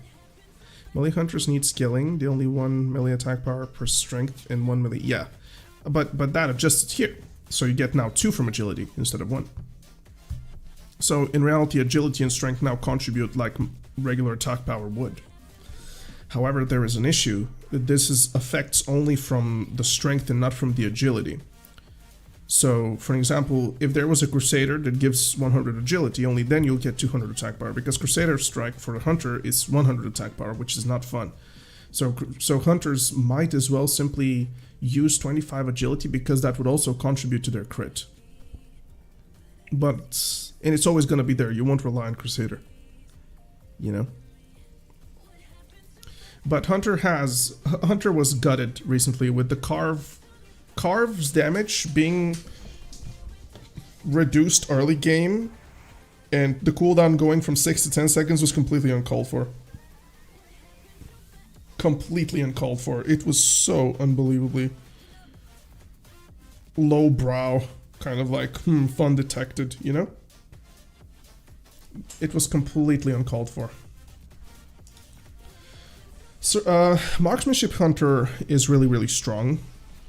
Beast Mastery Hunter now scales from your ranged attack power, so the pet gets melee attack power from your ranged attack power, so that's really fun. That's really fun. Alright. Ladies and gentlemen. Marks Hunter is top DPS in our guild. Yeah, there were some crazy logs into the sheet. If you guys don't know what sheet I'm talking about, here's a link. If you guys want to keep up with the sheet, I would really love this. The sheet is going to be updated every week with the entries of all the top guilds, all the top players, everything on the upper echelon of 25% entries from the top player, that is. So what this means is that if you want to understand where right now on single target classes are, then this is probably one of the best places to go to. Using patch, Angry and Shaman, I see what you mean. I think they will adjust the Shaman. Right now what Shamans need is for their imbues. How can I say it? You cannot make Shaman deal too much damage, especially in Enhancement, because Enhancement Shaman already provides too much damage to the raid. But when that damage is de facto and everybody has to go for that damage, then we're a little bit into the situation, okay, what do we do with the class then? Is it mandatory then to have an Enhancement Shaman? No, because there is no difference between an Enhancement Shaman and an Elemental Shaman unless you're in the Pumper group. So would it justify to have 4 Enhancement Shamans and go down on Shamans instead? No. So it's a very complicated issue to resolve. Personally, I truly do believe that Enhancement Shaman should have something similar to how Paladin had its Paladin build. Some time ago, hold on, let me see if I can find it on YouTube, guys. Vanilla WoW Shaman spell damage. There was this Vanilla WoW spell damage test for Shaman, which showed Shamans using the fastest one-hander. I cannot find it, sorry. No, cannot find it. Shamans showing using the fastest one-hander, Shadow Oil, basically behaving like Paladins. Shaman tanks are working right now. There are players doing Shaman tanking even on Patchworks, and they're surviving the Hatefuls, which means that Shamans can tank, yes. Shamans, however, have one big issue, and that is that they get crushed all the time, and they're weaker tanks than Druids, because they have less armor. And they have no means of block percentage, they have no means of uncrushable. But however, what Shamans do better than nobody else does, is Shamans actually tank spell damage fights about 15% better than any other tank, because they have, for example, let's just go here, into just so you see the tier set for Shaman from AQ40. Here's what it does. Triggering your Elemental Shield. This is Elemental Shield is basically the second row talent, which reduces your damage taken by Frost, Fire, and Nature. Triggering your Elemental Shield reduces all spell damage taken by 4% for 10 seconds, stacking up to 3 times. All charges of this effect are removed when you're hit by a direct damaging spell. Right? So this means that, let's say that you're on Fire Maul, and Fire Maul is taking the Flame Buffet. This is gonna stack it, and then when he hits you with the dragon thing, the breath thing, you're gonna reduce those stacks, and then you're gonna stack it again, just as an example. Attunes you to the Earth Matter, increasing the effectiveness of your Rockbiter weapon by 25%, which is huge, and reducing all damage taken by 5% while it is active, which is crazy. So Shamans against spell damage are the best tank, but how many fights are there in the game to justify bringing an Enhancement Shaman, you know? Let's go into Molten Core. How many fights are pure spell damage? Well, that's literally Barongeddon and Ragnaros, kind of. Okay, what about in Blackwing Claire? Fire Maul and nobody else. What about in AQ40? Well, there is no spell damage fights. You could still make the argument that Huhuran, but, you know, who cares? Yeah, let's go into Emerald Sanctum, no spell damage fights. Let's go into Karazhan, no spell damage fights. Let's go into Naxxramas. Well, you can't make that argument, unfortunately. Probably Loa Theb could... Nah, he's not. No, he's gonna get crushed to death. No, you just can't. Nature damage slime? No, Viscidus deals physical. And the poison is instantly dispelled. Viscidus is more direct physical damage taken that you have to tank than anything. So unfortunately, the game right now, this is the typical old school Blizzard approach. If you guys remember this, the old school Blizzard approach where they create a thing to answer to a result. They're creating a specialization to B is a resolution to an issue which is non-existent, right? So that's the same thing with Protection Paladins back in Classic. It's like they handle critical strikes best than any other tank in the game, but no tank wants to care about critical strikes, right? So that spec falls into pieces. The same thing is right now with Enhancement Shaman tanking. They tank spell damage better than anything, but there's not spell damage that worries you. And if we go into Karazhan 40, we're having arcane spell damage, and that's not a part of the elemental shield. So it's you know, you can't make it work. They should put an ad in Kara 40 that will need Shaman tank to tank spell damage. The cool thing about Enhancement Shaman tanks is that they can be both enhancement and damage and tanks at the same time. So that's very convenient. The specialization can actually work. And also remember, if you're tanking pure spell damage, then you don't need a shield. So you can just simply go ahead and, you know, go through that. Yeah, I know 2 enhancement shamans right now that tank 200 with Rockbiter as well. They are showing results, but they're too squishy. Like, they are really squishy, really squishy. It's not even fun how squishy they are. Unfortunately, Turtle WoW have built the Shaman tankiness to be around a shield, because they are a male class, so they made it the shield to give the armor which they need. But unfortunately now, this doesn't do good. It really doesn't function well. Who was the Shaman which I spoke of? Here it is. So the number 1 Shaman tank is this guy. Hold on, let me just show you guys. This is the number 1 Shaman tank, which I found from the Guild Murder Mittens. So he tanked Patchwork. Let's just check. Yeah. He tanked Patchwork. Mommy Milky's is his name. He tanked... he main tanked Patchwork. That is impressive. To be able to kill... To be able to... Listen, this is not a bad raid, really. It's over mid, but it's not in the extreme endgame like us. But this is not a bad raid. You need threat to hold for these players. This guy did it. So this is really, really cool. Mommy Milky's. He main tanked it with 620 DPS. This is really good. This is really, really, really good. So that's impressive. Truly is impressive. What they need to do with Enhancement Shaman is, if they want to make a tank, then they should give the Enhancement Shaman damage dealer the opportunity to be the tank when needed by not sacrificing that damage. Think of it like, you know how in the past top meta of Turtle WoW, you would have a Feral Druid be the first tank because of MCP threat. You would have 2 Fury Warriors and a Protection Paladin. And the Protection Paladin would be very good because the Protection Paladin used to tank with Seal of Command. So they would be Seal of Command dealing damage, and when they had to tank, they could tank and still deal good damage. So you want the 4th tank to be the versatile tank, a tank that can deal good damage in both ways. So that's, for example, what we're doing right now in... we're still doing this, actually, in Thunderell Brewing Company. And depending on the situation, me personally, I'm either the 3rd or the 4th tank, and depending on the situation, I'm the main tank. And that's like, you know, that's a speedrunner guild. So in speedruns, you have to have people fulfill the exact spot which the speedrun needs. So because you're the 4th tank or the 3rd tank doesn't mean that you're completely useless. I'm tanking all the damn time.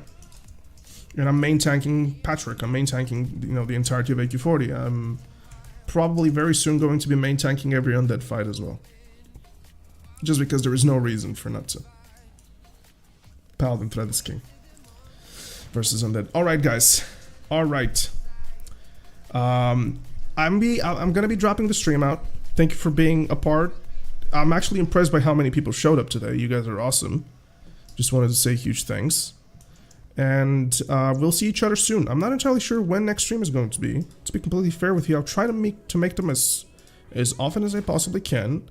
But I think the tendency will be as such. I think I will be streaming every single raid run that I have for research purposes for all the paladins that want to be paladin. You know, you'll be checking into the rosters, etc., etc. So this means Molten Core, Blackwing Clayer, AQ40, Nextrama's Emerald Sanctum, probably the Karazhan 10 ZGs. We'll see what I can do. So you'll see me live a lot more often starting next week. So the next raid is tomorrow BWL, so I might actually stream this. The raid afterwards is Tuesday Molten Core, then we have Wednesday Emerald Sanctum, we have Thursday AQ40, Friday whatever we have Friday, no we don't have anything Friday. Friday and Saturday is when we chill. What is happening here? What is this? It is a stag on a bear, and there is a murloc. Alright. So thank you so much again, guys. Thank you so much again for stopping by. It really means a lot. Make sure you like the video before we drop. Make sure you subscribe to the channel before we do drop as well. And yeah, you guys are awesome. Thanks for the support. Thank you guys. Thank you, thank you, thank you. Yeah, Monday Blackwing Claire, yeah. Tomorrow we were gonna have a BWL stream for sure then. And bear in mind, we don't go too hard in BWL, we kind of chill through it. But in AQ40 and Nax is where we go hard. You too, George, you too. Thank you so much for being here, man. Thank you, everybody. Appreciate you guys. Bye-bye. Just giving you a little snappy of the bally. See you guys. Bye-bye. See you tomorrow. And yeah, make sure to turn on the bell for notifications for all the streams, everything like this. It's been great spending time with you today. We did some very good grinding. We did some very good PvP, some Karazhan 10, which we finished in 28 minutes or something like this, 29 minutes. Alright guys, enjoy. I'm dropping the stream now. Bye bye. Bye bye bye. See ya.